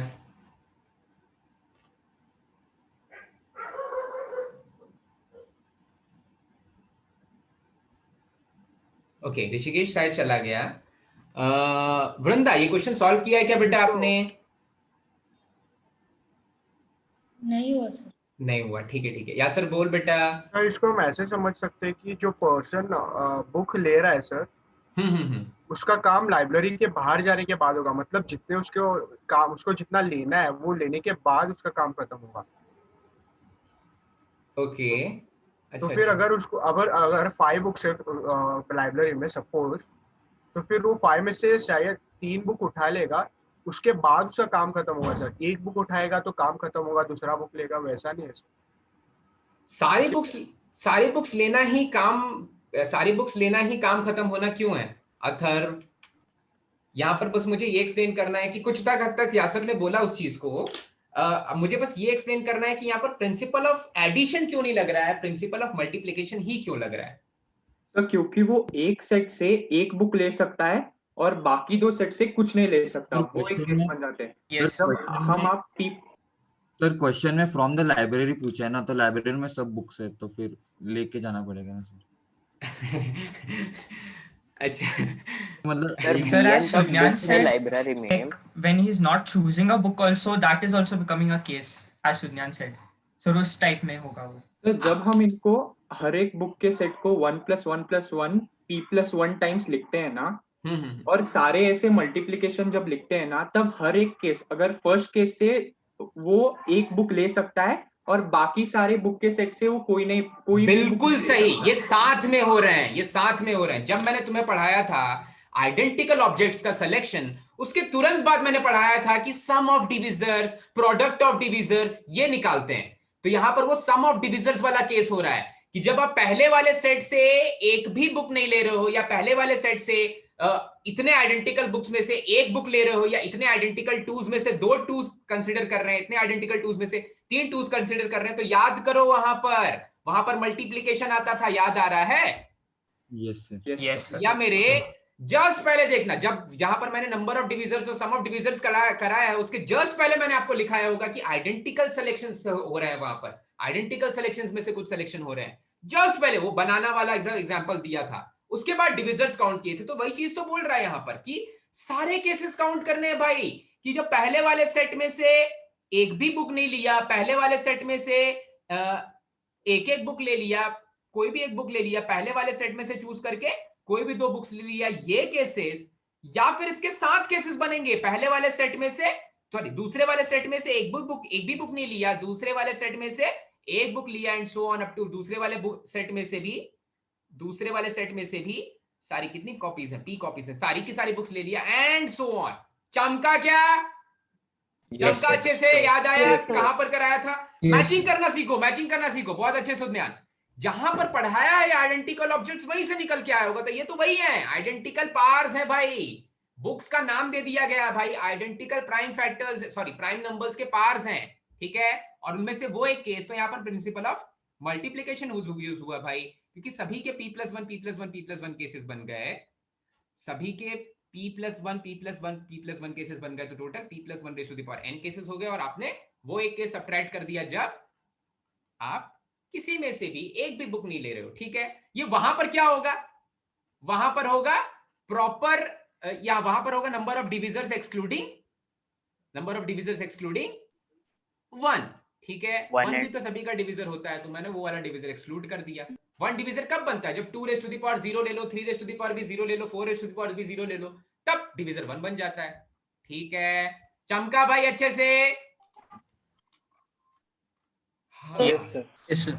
हाँ ठीक है। एक बार फिर से वो वाली चीज को फिर से रिवाइज करना, आज रिवाइज करेंगे नंबर ऑफ डिविजर्स और सम ऑफ डिविजर्स। पहले ध्यान दो कि क्यों आता है, इसीलिए तो उसके पहले हमने वो आइडेंटिकल वाले केसेस किए थे भाई। इतने आइडेंटिकल कॉइन्स है तो कितने कॉइन्स चूज कर सकते हैं, एग्जैक्टली सेम चीज है। आइडेंटिकल 8 ऑरेंजेस हैं, 5 मैंगोज हैं, और पता नहीं सर्टेन मैंने कोई दूसरा एप्पल्स हैं, और फिर बताओ कि एक भी फ्रूट कैसे नहीं चूज कर सकते हैं। तो टोटल चॉइसेस लिए थे भाई। P+1 केसेस में 5 आइडेंटिकल एप्पल्स में से कम से कम 0 एप्पल्स चूज कर सकते हैं, तो वहां पर 5+1 6+1 7+1 सो एंड सो आया था। ठीक है, याद आ गया भाई सभी को? आगे बढ़ जाएं। Yes sir. ठीक है, ठीक है। जिसने सॉल्व किया है वो एक बार फिर से देखना इसके कॉन्सेप्ट को, ठीक है? कॉन्सेप्ट मैच कर रहा है पुराने वाले से ही। ओके, क्वेश्चन नंबर 7 पे आ जाते हैं। क्वेश्चन नंबर 7 पे आ जाते हैं। क्वेश्चन नंबर 7, काफी खुशी हुई मुझे, काफी सारे बच्चों ने ये कॉन्सेप्ट को पकड़ लिया कि ये कॉन्सेप्ट है। किस चीज का कॉन्सेप्ट है? क्वेश्चन नंबर 7, डिवीजन डिस्ट्रीब्यूशन का। हाँ, 3 फ्रेंड्स हैं। मैं ऐसे सोच सकते हैं, हाँ बोल बोल बोल। हम नाइट को वो 3 फ्रेंड्स में Yes. इसमें भी केसेस से किया हमने। Yes sir, even I did. जिस एक बच्चे ने केस से नहीं किया है बस मैं उससे पूछ रहा हूँ। हाँ अथर्व, क्या किया बेटा? सर केसेस में डिवाइड किया, but we can think it like knights को हम वो 3 फ्रेंड्स में डिस्ट्रीब्यूट कर रहे हैं। हाँ सर, मैंने देखो ये चीज समझो कि हमने डिवीजन डिस्ट्रीब्यूशन पढ़ के फायदा क्या, उससे फायदा क्या हुआ? जब आप 3 फ्रेंड्स को डिस्ट्रीब्यूट करते हो ना, तो आप ऐसा कर रहे हो कि यार आप 6 दिन में से 3 दिन चूज कर रहे हो, फिर बाकी बचे हुए 3 दिन में से कुछ दिन चूज कर रहे हो, फिर लास्ट वाले फ्रेंड को कोई दिन नहीं दे रहे हो। ठीक है, तो जो डिवीजन डिस्ट्रीब्यूशन का फॉर्मूला आया था ना, वो ऐसे ही आया था, फैक्टोरियल एन अपॉन फैक्टोरियल उनके ग्रुप साइज। ये फॉर्मूले का डेरिवेशन ऐसे ही होता है। तो अच्छी चीज है अगर आप फॉर्मूले को डायरेक्ट ना यूज करके वो चॉइसेस में कर रहे हो कि 6 में से 3 दिन चूज करके पहले वाले फ्रेंड को दे देते हैं, फिर 6 में से 3 दिन चूज करके दूसरे वाले फ्रेंड को दे देते हैं, क्योंकि ज्यादा से ज्यादा 3 दिन ही एक फ्रेंड जा सकता है, तो लास्ट वाले फ्रेंड को एक भी दिन नहीं मिलेगा। फिर 6 में से 2 दिन चूज करके पहले वाले फ्रेंड को दे देते हैं, बाकी बचे हुए 4 में से 2 दिन चूज करके दूसरे वाले फ्रेंड को दे देते हैं, और फिर बाकी बचे हुए 2 में से 2 दिन चूज करके तीसरे वाले फ्रेंड को दे सकते हैं। लेकिन ये आपस में परम्यूटेट हो जाएंगे, तो फैक्टोरियल 3 से एक जगह पर परम्यूटेट करना एंड सो एंड सो। पर क्योंकि डिवीजन डिस्ट्रीब्यूशन का फील आ गया है मुझे, मैं सीख चुका हूं डिवीजन डिस्ट्रीब्यूशन, तो 3 केसेस जो मैं बनाने वाला हूं। पहले देखो, जो आपको डिस्ट्रीब्यूशन करना है वो फ्रेंड्स में करना है या वो डेज में करना है?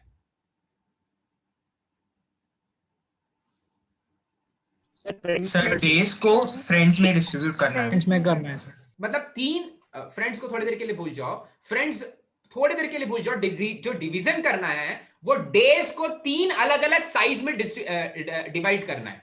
डेज को 3 अलग अलग साइज में डिवाइड करना है और फिर 3 अलग अलग फ्रेंड्स में डिस्ट्रीब्यूट कर देना है। 6 दिन हैं जो डिस्टिंक्ट हैं, ऑल 6 डेज आर डिस्टिंक्ट। तो 6 दिनों को 3 ग्रुप साइज में, 3 अलग अलग ग्रुप्स के साइज में मुझे पहले डिवाइड करना है, फिर सोचना पड़ेगा कि क्या तीनों फ्रेंड्स एक जैसे हैं या तीनों फ्रेंड्स अलग अलग हैं। अरे 3 फ्रेंड्स है तो तीनों फ्रेंड्स अलग अलग होंगे, ठीक है? तो फिर उसके बाद डिस्ट्रीब्यूट कर देना है, ठीक है? तो 2 स्टेप प्रोसेस है, पहले आपको डिवाइड करना है फिर आपको डिस्ट्रीब्यूट कर देना है, ठीक है? पहले आपको डिवाइड करना है फिर आपको डिस्ट्रीब्यूट कर देना है। तो अब मैं क्या करने जा रहा हूं, अब मैं पहले डिवीजन करने जा रहा हूं इसमें, ठीक है? तो एक सेकेंड, फर्स्ट हो गया। हाँ, तो पहले तो 6 फ्रेंड्स को ज्यादा से ज्यादा एक फ्रेंड 3 दिन जा सकता है, मतलब वो भूल जाओ, ज्यादा से ज्यादा 3 दिन ग्रुप साइज हो सकता है, एक को 3 दिन मिल सकते हैं, ठीक है? तो देखो, तो जो केसेस बनेंगे सुज्ञान, जो केसेस बनेंगे वो कौन कौन से बन जाएंगे बेटा? तो 2 2 2 2 2 2 3 3 0 और 3 2 1 3 2 1, ठीक है? ये ग्रुप साइजेस, ये ग्रुप साइजेस, ये ग्रुप साइजेस किसको डिवाइड किया मैंने? 6 दिनों को, 6 डिस्टिंक्ट ऑब्जेक्ट्स को 3 ग्रुप साइज में डिवाइड किया है पहले, ठीक है? तो number of ways of division निकाल रहा हूं मैंने, पहले number of ways of division निकाल रहा हूं, ठीक है? तो ये वो हो जाएगा फैक्टोरियल 6 अपॉन फैक्टोरियल 3 फैक्टोरियल 3, और क्योंकि फैक्टोरियल 3 2 बार आया इसलिए यहां पर और क्या लिखना पड़ेगा extra? Factorial 2। Very good. Cases, ये फर्स्ट वाला केस है, ये सेकंड वाला केस है, ये थर्ड वाला केस है, ओके? दूसरे वाले केस में फैक्टोरियल 6 डिवाइडेड बाय, तीनों सेम पिंच खेल रहे हैं भाई, तो एक फैक्टोरियल 3 तो आने ही वाला और फैक्टोरियल 2 का होल क्यूब आने वाला है। अच्छा भाई, तीसरे वाले में कोई बराबर नहीं है, so factorial 3 factorial 2 factorial 1 as it is आ जाएगा। लेकिन ये तो वेज ऑफ डिवीजन है, अभी तो तुम्हारे दोस्त भी आने बाकी हैं भाई, और जब दोस्त आ जाएंगे तो वेज ऑफ डिस्ट्रीब्यूशन के लिए मुझे क्या करना पड़ेगा, इसमें फैक्टोरियल 3 से मल्टीप्लाई, इसमें भी फैक्टोरियल 3 से मल्टीप्लाई और इसमें भी फैक्टोरियल 3 से मल्टीप्लाई। ठीक है, ऐसा करना पड़ेगा। एक सेकंड इरेज कर देता हूं मैं। हाँ, फैक्टोरियल 3 से मल्टीप्लाई करना पड़ेगा। तो जब आप ये करोगे तो अवधूत कितना आंसर आ रहा है इसको सॉल्व करने के बाद? 500 आ रहा था ना, 510। ठीक है, तो डी ऑप्शन आ जाएगा 510। ठीक है, चलो ठीक है। चमका सभी को, चमक इतना चमक गया अगर कि ये बेस ऑफ डिवीजन डिस्ट्रीब्यूशन है तो बस तब तो काम खत्म है भाई। काफी नेक्स्ट लेवल पे पहुंच गए हो आप पीएनसी के। ठीक है, बढ़ जाए आगे भाई। सभी को अच्छे समझ में आ गया डिवीजन डिस्ट्रीब्यूशन क्यों हुआ भाई? ठीक है, मजेदार क्वेश्चन था। Sir, till now we have done 2 kinds of sums in which we have permutated or divided some stuff that is like not logically that.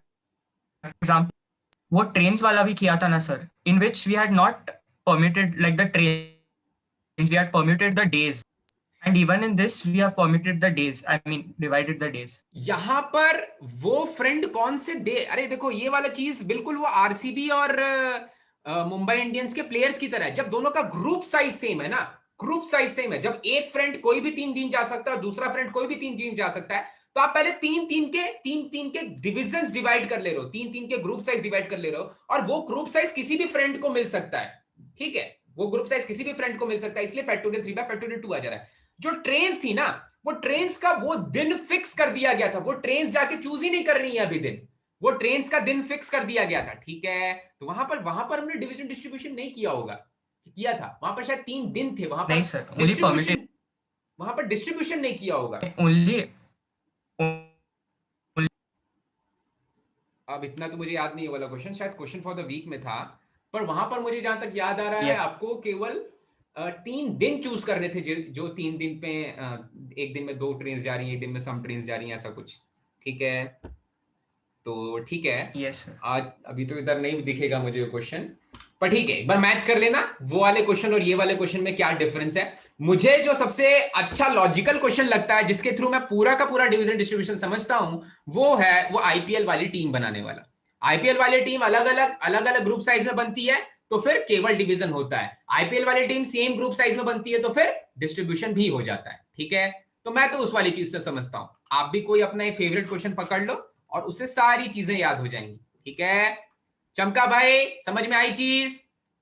समझने के लिए मेरे लिए वो क्वेश्चन सबसे सूटेबल है। अब आपको कौन सा क्वेश्चन पसंद आता है, आप वो वाला क्वेश्चन चूज कर लो भाई। ठीक है, चलो ये हो गया क्वेश्चन नंबर 7। क्वेश्चन नंबर 7 के बाद आते हैं क्वेश्चन नंबर 8 पे। क्वेश्चन नंबर 8 वृंदा सॉल्व किया क्या बेटा? No sir. वृंदा कौन कौन से क्वेश्चन सॉल्व किए हैं फिर? Sir 3 to 5, 9, 10, 11। 3 to 5 और 9, 10, 11 also you have solved. ठीक है, NICE. Okay, the number of ways in which 20 letters these be arranged. हाँ भाई, ये तीनों क्वेश्चंस, इसके बाद के तीनों क्वेश्चन सेम कॉन्सेप्ट से दिए थे। अब इसको करने के 2 पॉसिबल वेज हैं। ठीक है, एक पॉसिबल वे, अगर आपने गार्डन वाला क्वेश्चन किया होगा, गार्डन में सारे वॉवेल्स का ऑर्डर सेम है, तो ये कुछ वो वाले क्वेश्चंस जैसे ही हैं। उसमें क्या करना था और इसमें क्या करना है, देखो आपको क्या करना है, x1 से लेकर के x10 तक कुछ लेटर्स हैं, कुछ अलग अलग लेटर्स हैं, डिस्टिंक्ट लेटर्स हैं, और y1 से लेकर के y10 तक डिस्टिंक्ट लेटर्स हैं। तो टोटल कितने डिस्टिंक्ट लेटर्स? 20 distinct letters. ठीक है, 20 डिस्टिंक्ट लेटर्स के टोटल कितने परम्यूटेशंस? Factorial 20 permutations. ठीक है, बट अब क्या हो रहा है, जो 10 लेटर्स हैं x1, x2, x3, x4, x5 से लेकर के x10 तक, वो बीच में कहीं पर भी आ रहे हैं, उनके बीच में y1, y2, y3 कहीं पर भी आ जा रहा है। उनके जो फैक्टोरियल 10 परम्यूटेशंस हम काउंट करने वाले थे, x1, x2, x3, x4 अपने में जो परम्यूटेट करने वाले थे, अब वो नहीं होने वाला भाई, क्योंकि वो असेंडिंग ऑर्डर में है भाई। आप इसको जैसे भी प्रोनाउंस करते हो, वो असेंडिंग ऑर्डर में या एस्केंडिंग ऑर्डर में, आप जैसे भी प्रोनाउंस करते हो। ठीक है, तो वो परम्यूटेशंस में काउंट नहीं करने वाला हूं, क्योंकि एक ही पॉसिबिलिटी है उसकी, एक ही पॉसिबिलिटी है। मैंने तो एक्स्ट्रा परम्यूटेशंस काउंट कर लिए भाई उस चीज के, पॉसिबिलिटी एक ही है, x1, x2, x3 से लेकर के x9, x10 तक ये पूरा एक सीक्वेंस बना रहेगा, पूरा एक सीक्वेंस बना रहेगा। ठीक है, पूरा एक सीक्वेंस बना रहेगा, तो फिर उसके लिए आपको डिवाइड करना पड़ेगा फैक्टोरियल 10 से, और वैसे ही y1 से लेकर के y10 तक भी होगा, वो एक ही सीक्वेंस है, उनके परम्यूटेशंस काउंट हो जा रहे हैं जो ऊपर में, वो परम्यूटेशंस काउंट नहीं होने चाहिए, वो परम्यूटेशंस के लिए सब्ट्रैक्शन नहीं होता है, वो परम्यूटेशंस के लिए होते हैं डिवीजन, क्योंकि फंडामेंटल प्रिंसिपल ऑफ मल्टीप्लिकेशन पे काम कर रहे हैं, ठीक है। So factorial 20 upon factorial 10 into factorial 10, पहले तीनों में से कोई आंसर नहीं है, इसलिए फोर्थ वाला आंसर ही होगा, ठीक है। चलो ये एक मेथड है, ये एक मेथड है, और क्या कर सकते हैं, और क्या कर सकते हैं? सर मैंने 20C10 लेके किया सर, मुझे भी यही है। ठीक है, 20C10 कैसे सोचा होगा? 20C10 वाली जो सोच है वो वाला मेथड भी समझते हैं। पहला वाला मेथड सभी को क्लियर है? Yes sir. यस ठीक है, अब देखो 20C10 अब मैंने कैसे किया, ये वाला मेथड भी मुझे बहुत पसंद है, क्योंकि मुझे ना अभी दिख रहा है कि मेरे पास जो नंबर्स है वो x1 से लेकर के x10 तक है, y1 से लेकर के y10 तक है, मुझे दिख रहे हैं ये नंबर्स, मुझे दिख रहा है, तो मुझे पता है कौन सा नंबर किससे बड़ा है, मुझे पता है ये चीज, ठीक है। तो मैं क्या करने वाला हूं भाई, मैं 20 प्लेसेस ले लेता हूं, 1 2 3 4 5 6 से लेकर के अप टू 20 प्लेसेस, और इन 20 में से मैं कोई भी 10 प्लेसेस चूज कर लूं, कोई भी 10 प्लेसेस चूज कर लूं। तो मैंने क्या किया, 20 में से कोई भी 10 प्लेसेस चूज कर लिए, 20 में से कोई भी 10 प्लेसेस चूज कर लिए। अब मुझे तो पता है ना कौन सा बड़ा है कौन सा छोटा है, तो मैं क्या कर रहा हूं, एक्स वाला जो सेट है उसमें से कोई भी नंबर, उनमें से सारे नंबर्स उठा करके फर्स्ट सेकंड थर्ड फोर्थ जो भी आपने 10 प्लेसेस चूज किए हैं उनको सीक्वेंस में रख दो, तो y1 वाले अपने आप दूसरे जगह पर चले जाएंगे, एक ही पॉसिबिलिटी होगी। चमका क्या? Yes sir. यस। अच्छा, अब आप बोलोगे सर यहां पर आप पहले y1 वाले को क्यों नहीं चूज, आपने पहले y1 वाले को चूज क्यों नहीं किया, x1 वाले को पहले क्यों चूज किया? और अगर आप ऐसा कर रहे हो तो हमें यहाँ पर फैक्टोरियल 2 से मल्टीप्लाई करना चाहिए, क्योंकि आप y1 को पहले सीक्वेंस में रख सकते थे और x1 बाद में जा सकता था। तो यही वाला केस क्यों हो रहा है? देखो ऊपर वाला आंसर सभी को समझ में आया? Factorial 20 upon factorial 10 into factorial 10। अच्छा, अब नीचे वाले में मैं बोल रहा हूं कि मैंने आउट ऑफ 20 10 प्लेसेस पहले चूज कर लिया, और उन 10 प्लेसेस पे या तो मैं x1 को रख सकता हूं या तो मैं y1 को रख सकता हूं, या तो मैं x1 को रख सकता हूं या तो मैं अपने y1 को रख सकता हूं। तो मैंने क्या किया, मैंने x1 को रख दिया, ठीक है। तो बाकी बचे हुए जो 10 प्लेसेस हैं वो 10 प्लेसेस भी सीक्वेंस में होंगे, तो वहां पर y1 y2 y3 y4 से लेकर के y10 तक बाकी नंबर्स को मैंने फिर से सीक्वेंस में रख दिया, तो वो तो एक पॉसिबल सीक्वेंस ही हो जाएगा। बस मुझे 20 में से 10 प्लेसेस चूज करने हैं। अब आपका क्वेश्चन ये होना चाहिए कि सर आपने जैसे x1 को चूज करके रखा वैसे आप y1 को चूज करके भी रख सकते थे, तो वैसा क्यों नहीं किया? करेक्ट, फिर वो असेंडिंग ऑर्डर में नहीं बना। y1 एक ही करेक्ट सर असेंडिंग ऑर्डर में नहीं बना। क्यों नहीं बनेंगे? अरे इसमें हमें नंबर नहीं, मैं बोल रहा हूं मैं y1 का पूरा सेट चूज कर रहा हूं और x1 का पूरा सेट चूज कर रहा हूं, तब तो मेरे पास दो पॉसिबिलिटी है ना, x1 का पूरा सेट चूज कर लिया। अरे देखो भैया, ये देखो इधर लगाया x1 को, इधर लगाया x2 को, इधर लगाया x3 को, ऐसे करते करते इधर लगाया कहीं पर x10 को। अब मैं बोल रहा हूं जो बाकी बचे हुए प्लेसेस हैं वहां पर y1 y2 y3 चूज करके रख दो, y1 y2 y3 से लेकर के y10 तक चूज करके रख दो। तो जैसे मैंने पहले x1 को चूज किया वैसे ही पहले y1 को भी चूज कर सकता था। ये चीज क्या कहां चले जा रही है, ये चीज कहां गायब हो जा रही है? दोनों एक साथ काउंट हो रहे हैं सर, मतलब 20 में से 10 चूज कर रहे हैं फॉर x1। हाँ, वो जब बचे हुए 10 y1 के लिए ऑटोमेटिकली चूज हो जाता है सर। अच्छा ठीक है, हाँ कोई और एक्सप्लेनेशन? हम ऑटोमेटिकली वैसे चूज ही कर रहे हैं ना, 20C10 में वो सारे ऑप्शंस, मतलब वो सारे केसेस आ जा रहे हैं हमारे सामने, हमें दिख रहा है कि x के इतने लेटर्स है, y के इतने लेटर्स है। हाँ देखो मैं इसको ऐसे सोच रहा था, तो जब हम चूज कर कि मैं दोनों सेट्स में से कोई एक सेट चूज कर रहा हूं, सही है। पहले वाले 10 के लिए, पहले वाले जो मैंने 10 प्लेसेस चूज किए उनमें से दोनों में से कोई एक सेट तो चूज कर रहा हूं, पर अब x1 और y1 अपने पोजीशन स्विच कर सकते हैं। मतलब ये वाला y1 ये वाले x1 के पास जा सकता है, जहां जहां पर y है वहां पर x जा सकता है, जहां जहां पर x है वहां पर y जा सकता है, ठीक है। सारे परम्यूटेशंस काउंट करने के बाद जहां जहां पर y रखा हुआ है वहां पर करस्पॉन्डिंग x की करस्पॉन्डिंग एस्केंडिंग वैल्यू जा सकती है और एक दूसरे को रिप्लेस कर सकते हैं। तो वो 2 से डिवाइड कर रहा हूं मैं। फिर से समझो, अब मैं दूसरे वाले केस में क्या बोल रहा हूं, 2 से डिवाइड इसलिए कर रहा हूं क्योंकि यहां पर x1 आ सकता है, यहां पर y1 आ सकता है, ठीक है, ये अपने प्लेसेस स्विच कर सकते हैं, ठीक है, ये वाली चीज 2 बार काउंट हो जा रही है।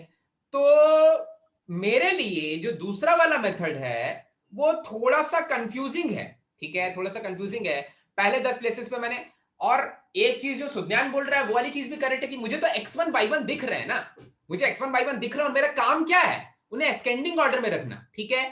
बाकी जब मैं प्लेसेस चूज कर रहा हूं तो अपने आप वो परम्यूटेशंस काउंट हो जा रहे हैं कि पहले आपने y1 को रखा है, पहले आपने x1 को रखा, ये चीज इंपॉर्टेंट नहीं है, आपने उन्हें असेंडिंग ऑर्डर में रखा या नहीं रखा ये चीज इंपॉर्टेंट है, ठीक है।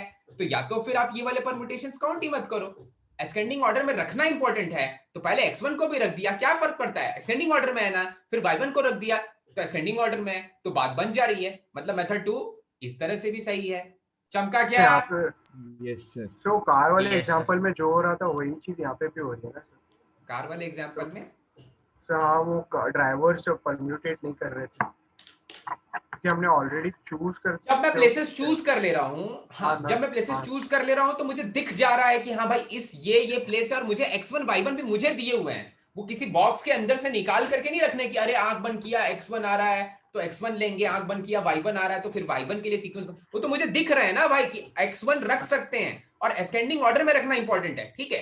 तो चक्कर क्या है कि जैसे अमय ने किया मेथड 2 थोड़ा कॉम्प्लेक्स होता है ऐसे क्वेश्चंस में, ठीक है, क्योंकि मेथड 2 में आपको सोचना पड़ रहा है, दिमाग लगाना पड़ रहा है। हाँ, मेथड 2 बताया इसलिए गया है क्योंकि ये भी एक मेथड हो सकता है, पर मेरे हिसाब से जो बेटर मेथड है वो है मेथड 1। अगर मेथड 1 से सॉल्व करोगे तो क्वेश्चन ज्यादा आसानी से सॉल्व हो जाएंगे, ठीक है। मेथड 1 में बहुत ज्यादा सोचना नहीं है, ठीक है, जितने एक्स्ट्रा परम्यूटेशंस काउंट हो रहे हैं उनसे डिवाइड कर दो। मेथड 2 में पहले प्लेसेस चूज करो, फिर दिख रहा है, बॉक्स से नहीं निकालना है x1 और y1, दिख रहा है x1 और y1, किसी को भी उठा के रख दो, असेंडिंग ऑर्डर में रखना इंपॉर्टेंट है, ठीक है। तो 20 से 10 हो जाएगा। अच्छा, तो ये था क्वेश्चन नंबर 8, ठीक है। अब जो नेक्स्ट वाला क्वेश्चन है बिल्कुल सेम कॉन्सेप्ट पे और दोनों मेथड से करेंगे, फिर उसके बाद मैं मेथड 1 से ही करूंगा केवल, ठीक है। तो क्वेश्चन नंबर 8 के बाद क्वेश्चन नंबर 9 पे आ जाते हैं जल्दी से। ये ज्यादा इजी है, पुराने वाले क्वेश्चन के कंपैरिजन में ये थोड़ा ज्यादा इजी है, ठीक है।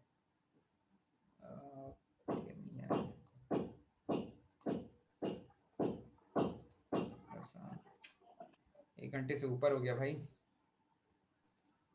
ओके, ये मैं क्रॉप कर लेता हूं, ठीक है। चल,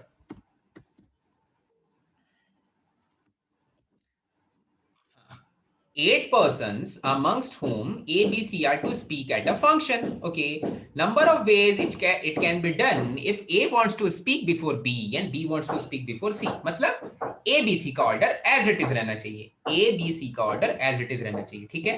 तो पहले मैं थोड़ा टफ वाला मेथड यूज कर लेता हूं जो अमय वाला मेथड है। अमय क्या बोलता है भाई? अमय का मेथड क्या है? अमय का मेथड है कि आपको 8 पर्सन्स को अरेंज करना है such that A, B, C का ऑर्डर सेम रहना चाहिए। तो आप क्या करोगे भाई कि 8 प्लेसेस में से कोई 3 प्लेसेस चूज करोगे और A, B, C को उधर रख दिया। चमका ना भाई, 8 प्लेसेस में से कोई 3 प्लेसेस चूज कर लिया और A, B, C को रख दिया, बाकी 5 को क्या करना है? फैक्टोरियल 5 वेज में अरेंज कर दिया। ये हमें वाला मेथड है। और हम लोग कैसे करेंगे? सर वो लखनऊ वैसा वाला वो मेथड से क्या? स्टेशन वाले मेथड से तो तुझे हाँ सर, वो ABC को पहला रख देंगे, हाँ, बाद में जो वेरिएबल्स आएंगे उसके बाजू में उसको x1 x2 x3 x4 लेंगे, उनका मैक्सिमम वैल्यू 5 होगा और 5 फैक्टोरियल। अच्छा, फिर उन्हें अरेंज नहीं किया क्या ऋषिकेश? सर वही 5 फैक्टोरियल से मल्टीप्लाई किया ना। अच्छा, 5 फैक्टोरियल से मल्टीप्लाई किया। तो तूने पिछला वाला भी ऐसे ही किया था क्या? सर वो मुझे समझा नहीं था। अच्छा, तूने इसका नेक्स्ट वाला भी वैसे ही किया है क्या डिवीजन डिस्ट्रीब्यूशन से? सर कौन सा? वो धोनी सचिन युवराज, हाँ सर वो भी ऐसा ही किया। मतलब डिवीजन डिस्ट्रीब्यूशन से? नहीं सर, वो x1 उसके बाजू में वेरिएबल्स लेंगे, हाँ, उनको एटलीस्ट 0, मतलब उनके बाजू में 0 भी हो सकता है, जस्ट काफी खतरनाक। चल ठीक है। देख, ऐसा होता है कभी कभी कि बहुत सारे ऐसे क्वेश्चंस देखने को मिलेंगे आपको जेई मेंस में, जेई एडवांस नहीं पूछेगा। जैसे मैंने एग्जामिनेशन लिख दिया, ठीक है, तो बोलेगा कि XMEXAMIN, इनका ऑर्डर यही रहना चाहिए, एक साथ हो या ना हो, MIN मिनिमम, MIN इनका ऑर्डर यही रहना चाहिए, ठीक है।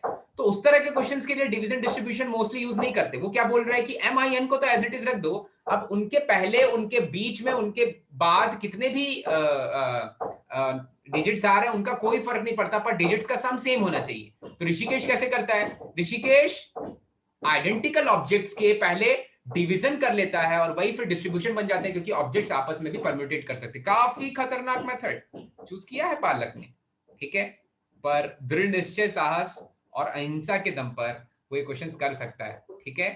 तो मैं चमका भाई काफी मेरे तो बहुत डरावना है भाई कि मैं 3 को रखूं, फिर 1 2 3 4, ठीक है, मतलब x1 x2 x3 plus x4 का सम, बाकी बचे हुए डिजिट्स, बाकी बचे हुए यहाँ पर लेटर्स होंगे, यहाँ पर पर्सन्स होंगे, बाकी बचे हुए पर्सन्स के सम के बराबर होगा। फिर n plus r minus 1 c r minus 1 लगाएगा, क्योंकि सभी 0 भी हो सकते हैं, और फिर उन्हें परम्यूटेट भी करेगा। काफी इंटरेस्टिंग मेथड है। तो सारे के सर सारे मैंने और एक मेथड से किया। हाँ, वो और एक मेथड क्या है? Sir I chose A, B and C separately. For example, I'll just tell you, it is 8C1 into, then after that there are 7 people left, 7C1 into, the next time I did not do 6C1 because I directly did 5 factorial. I did not arrange that one person. जब आप 8C1 से A को, अरे आपको पता है A कौन है, तो आपको A को चूज करने के लिए 8C1 का मतलब 8, तो A को चूज करने के 8 मेथड्स नहीं है, A को चूज करने का एक ही मेथड है, क्योंकि मुझे पता है A कौन है। तो 8C1 गड़बड़ है उधर, ठीक है। यस सर, 8C1 वाला गड़बड़ है, ठीक है। तो सबसे अच्छा जो अभी हमने दूसरा वाला, पिछले वाले क्वेश्चन में पहला वाला मेथड देखा था, सबसे आसान वही है। क्या करने वाले हैं हम? Total permutations factorial 8 divide by factorial 3, और क्योंकि सेम परम्यूटेशंस काउंट हो जा रहे हैं, किसके लिए? ये ABC के लिए फैक्टोरियल 3 परम्यूटेशंस काउंट हो रहे थे, एक्स्ट्रा नहीं होने चाहिए, तो क्या करें, फैक्टोरियल 3 से डिवाइड करते। काफी मजेदार मेथड, मजा आ जाएगा करने में। चमका गया। मैं तो यही करने वाला हूं भाई एग्जाम में। आप अपने चॉइसेस क्लियर कर लो, आप अपने चॉइसेस क्लियर कर लो, ठीक है।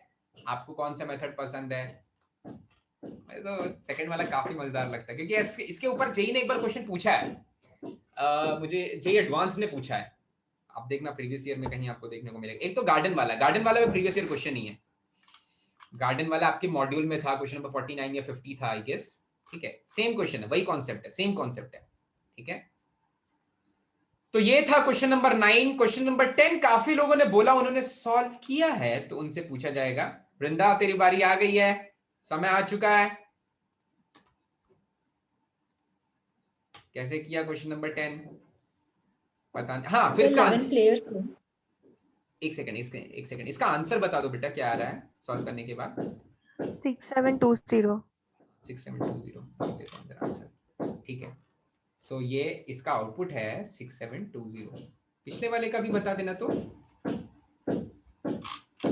अच्छा, 20C10 का तो लास्ट वाला है, ठीक है। 184,756 वो यूनिट्स प्लेस पे 6 आ रहा है, उतने से भी पकड़ लोगे।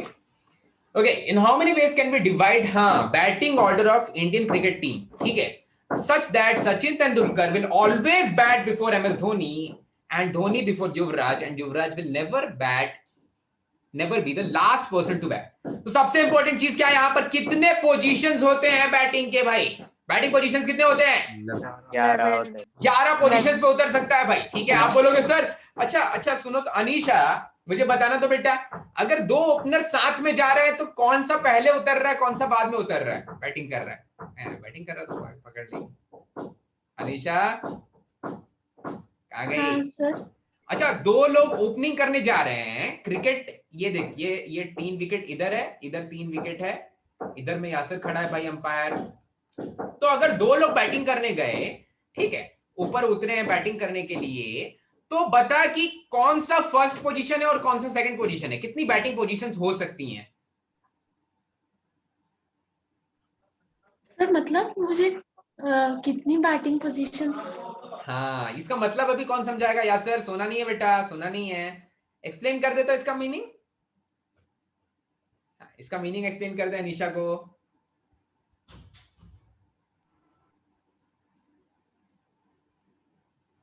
सुना नहीं है बेटा, थोड़ा मुश्किल है, जिसने कभी क्रिकेट नहीं देखी होगी उसके लिए काफी मुश्किल है, आईपीएल के मैचेस एंड ऑल। तो बता, तो तुझे भी नहीं पता? पॉसिबल। तो मैं सबसे सूटेबल आदमी को एक्सप्लेन करने के लिए बुलाता हूँ। अवधूत, कल जीती भी है तेरी टीम, कॉन्ग्रेचुलेशंस। एक्सप्लेन कर अनीशा को बैटिंग पोजीशंस का मतलब क्या होता है। सर कौन पहले उतरता है वो फर्स्ट ही होगा ना। हाँ, जो पहले उतर रहा है उसकी पोजीशन फर्स्ट है। तो आप कभी कभी स्कोर कार्ड देखते हो कि ऐसा कुछ ओपनिंग में उतरा भाई वीरेंद्र सहवाग, फिर गौतम गंभीर, तो वीरेंद्र सहवाग का नाम पहले इसलिए लिखा रहता है क्योंकि वीरेंद्र सहवाग पहले बैटिंग करने जा रहा है, ठीक है। और उसके बाद तो सब्सिक्वेंट बैटिंग पोजीशंस आपको समझ में आ जाएगी, जो जो उतर रहा है, जो जो उतर रहा है, and so on up till 11th person bats. Okay, तो ऐसे 11 बैटिंग पोजीशंस हैं, ऐसा वृंदा बोल रही है। ओके फाइन, ठीक है, 11 बैटिंग पोजीशंस हैं, तो 11 प्लेसेस हैं मेरे पास। 1 2 3 4 5 6 7 8 9 10 11। बाय द वे, समझ में आया निशा? पहले उतरता है वो फर्स्ट माना जाता है, जो बैटिंग करता है उसको पहला वो करते हैं, क्या बोलते हैं यार, सहवाग बैटिंग करता है, और गंभीर, अब तो धवन और रोहित शर्मा का जमाना है। एक समय उतरा करते थे सहवाग और गंभीर।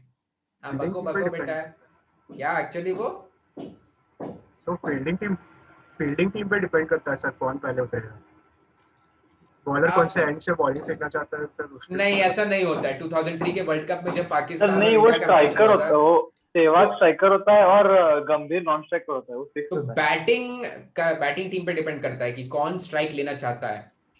पहले स्ट्राइक बॉलर बताया जाता है कि ये बंदा बॉलिंग करने वाला है, और फिर बैटिंग टीम वाले।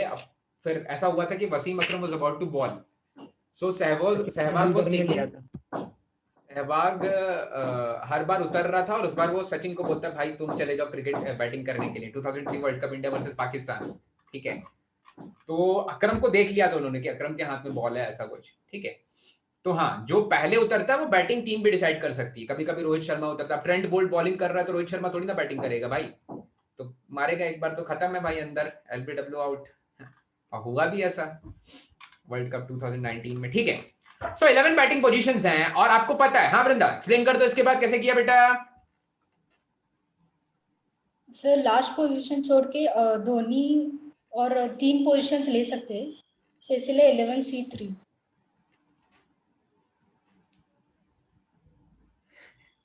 मतलब नन ऑफ दीज आंसर आ रहा है ना इसका?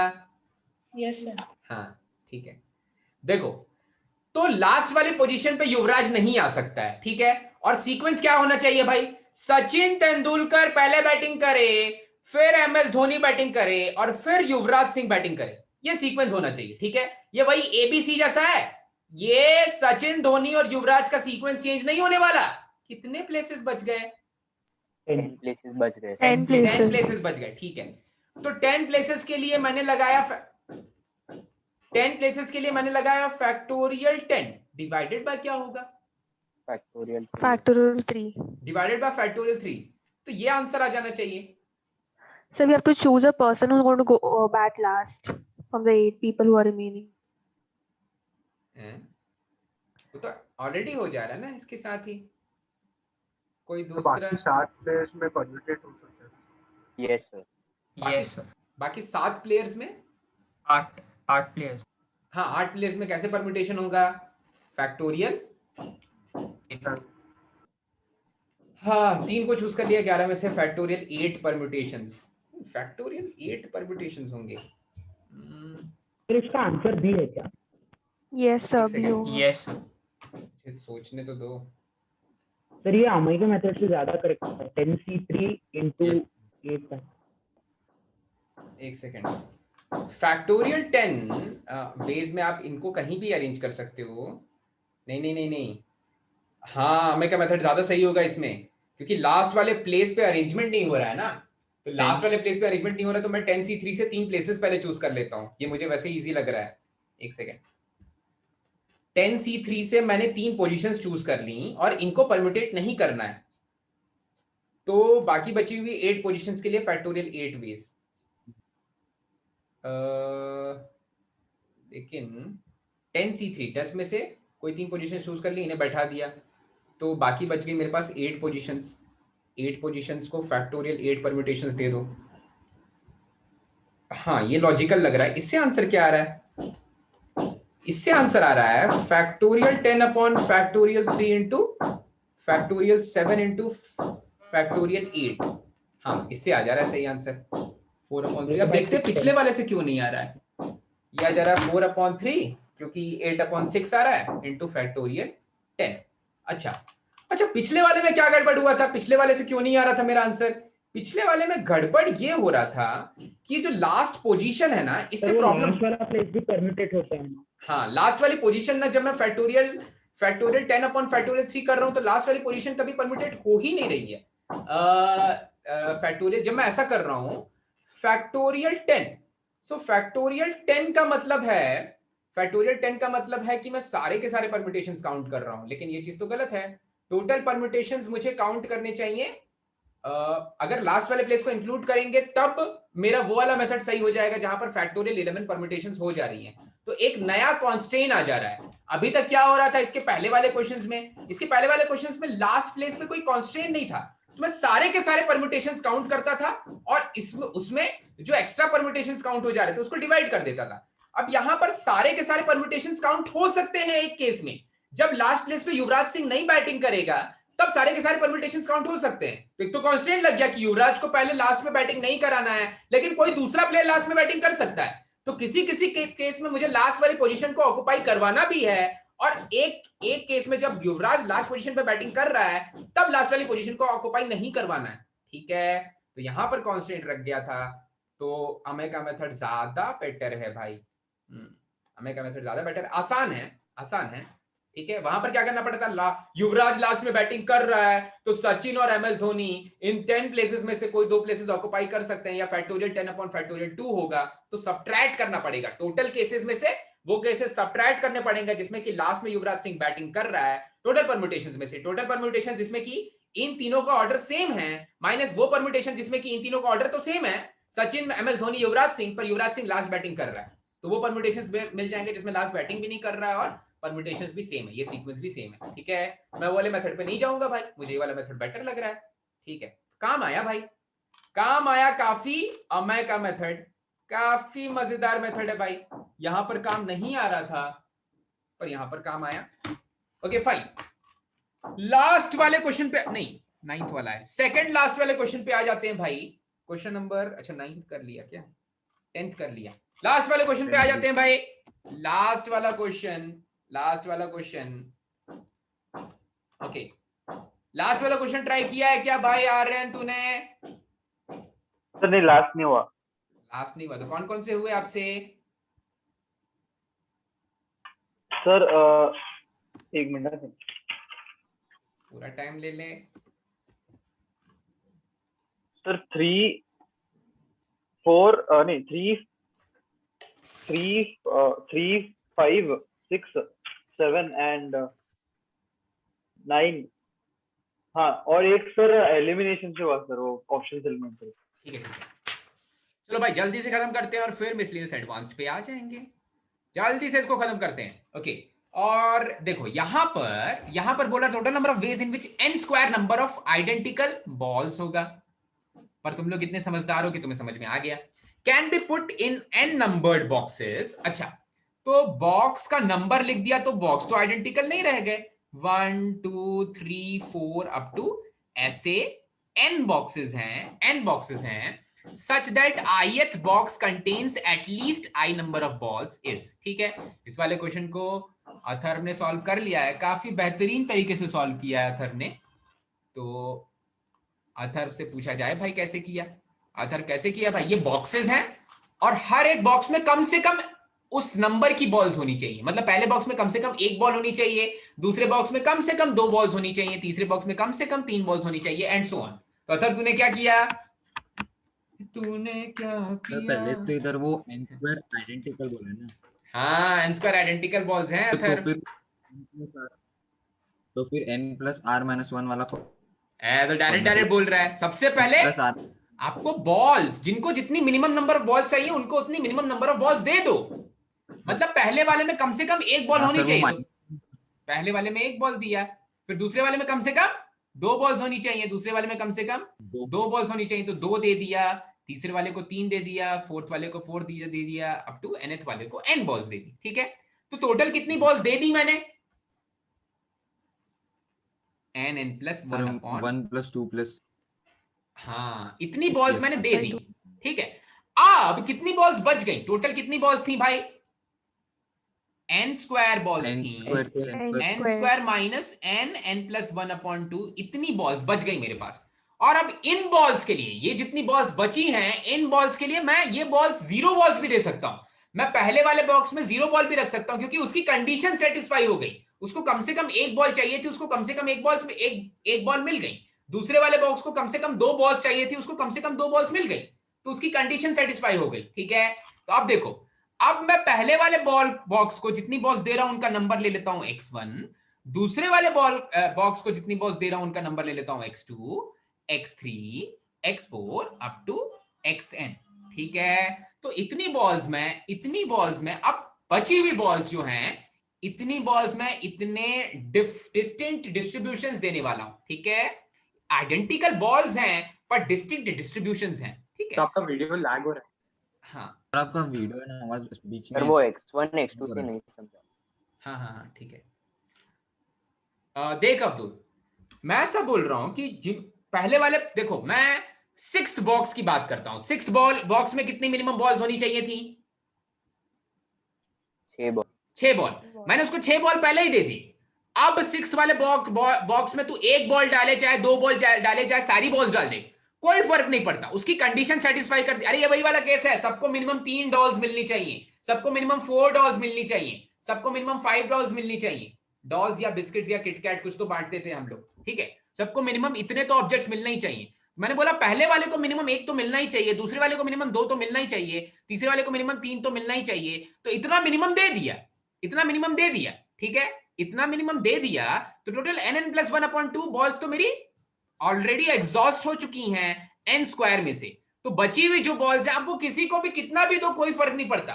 ठीक है, मतलब ये वाली जो बॉल्स हैं, अब ये पहले वाले बॉक्स में सारी की सारी जा सकती हैं, एक भी नहीं जा सकती है, एक जा सकती है, 2 जा सकती है, कोई फर्क नहीं पड़ता, उसकी कंडीशन सेटिस्फाई कर दी। ठीक है, तो मैंने मान लिया कि अब इसके बाद पहले वाले बॉक्स को पहली बॉल मिल गई, उसके बाद पहले वाले बॉक्स में x1 बॉल्स में डाल रहा हूं, दूसरे वाले बॉक्स में x2 बॉल्स डाल रहा हूं, तीसरे वाले में x3 डाल रहा हूं, और लास्ट वाले में xn डाल रहा हूं। ठीक है, तो मैक्सिमम कितनी बॉल्स जा सकती हैं सब में वो बराबर है, जितनी मैक्सिमम नंबर ऑफ बॉल्स हैं उतनी ही मैक्सिमम नंबर ऑफ बॉल्स किसी बॉक्स में जा सकती हैं। अब पहले 4 देने के बाद जो बचे हुए नंबर्स हैं वो ये हो सकते हैं। ठीक है, तो ये मेरा केस हो जाएगा, क्योंकि मिनिमम नंबर ऑफ बॉल्स क्या हो सकती हैं? 0 भी जा सकती हैं आप किसी बॉक्स में। इसको देने के बाद, इतनी बॉल्स दे देने के बाद मिनिमम नंबर ऑफ बॉल्स जा सकती हैं 0। ठीक है, एक बॉल तो दे दी, अब जो बची हुई n square minus n plus 1/2 balls हैं, इनमें से मैं कोई अगर बॉल देने जा रहा हूं किसी बॉक्स को, तो मिनिमम नंबर बॉल्स 0 हो सकती हैं। ठीक है, अब मिनिमम बॉल्स 0 हो सकती हैं। ठीक है, तो आप ऐसा मत बोलो सर किसी बॉक्स में 0 बॉल होंगी, क्या 0 बॉल नहीं होंगी भाई, 4 बॉल पहले ही दे दिया है, बाकी बची हुई बॉल्स में से जो बॉल्स दे रहे हैं उनमें 0 हो सकता है। ठीक है, उनमें 0 जा सकती है। ठीक है, तो ये हो जाएगा, ये कौन सा केस है भाई? नॉन एम्प्टी सेट्स या एम्प्टी सेट्स?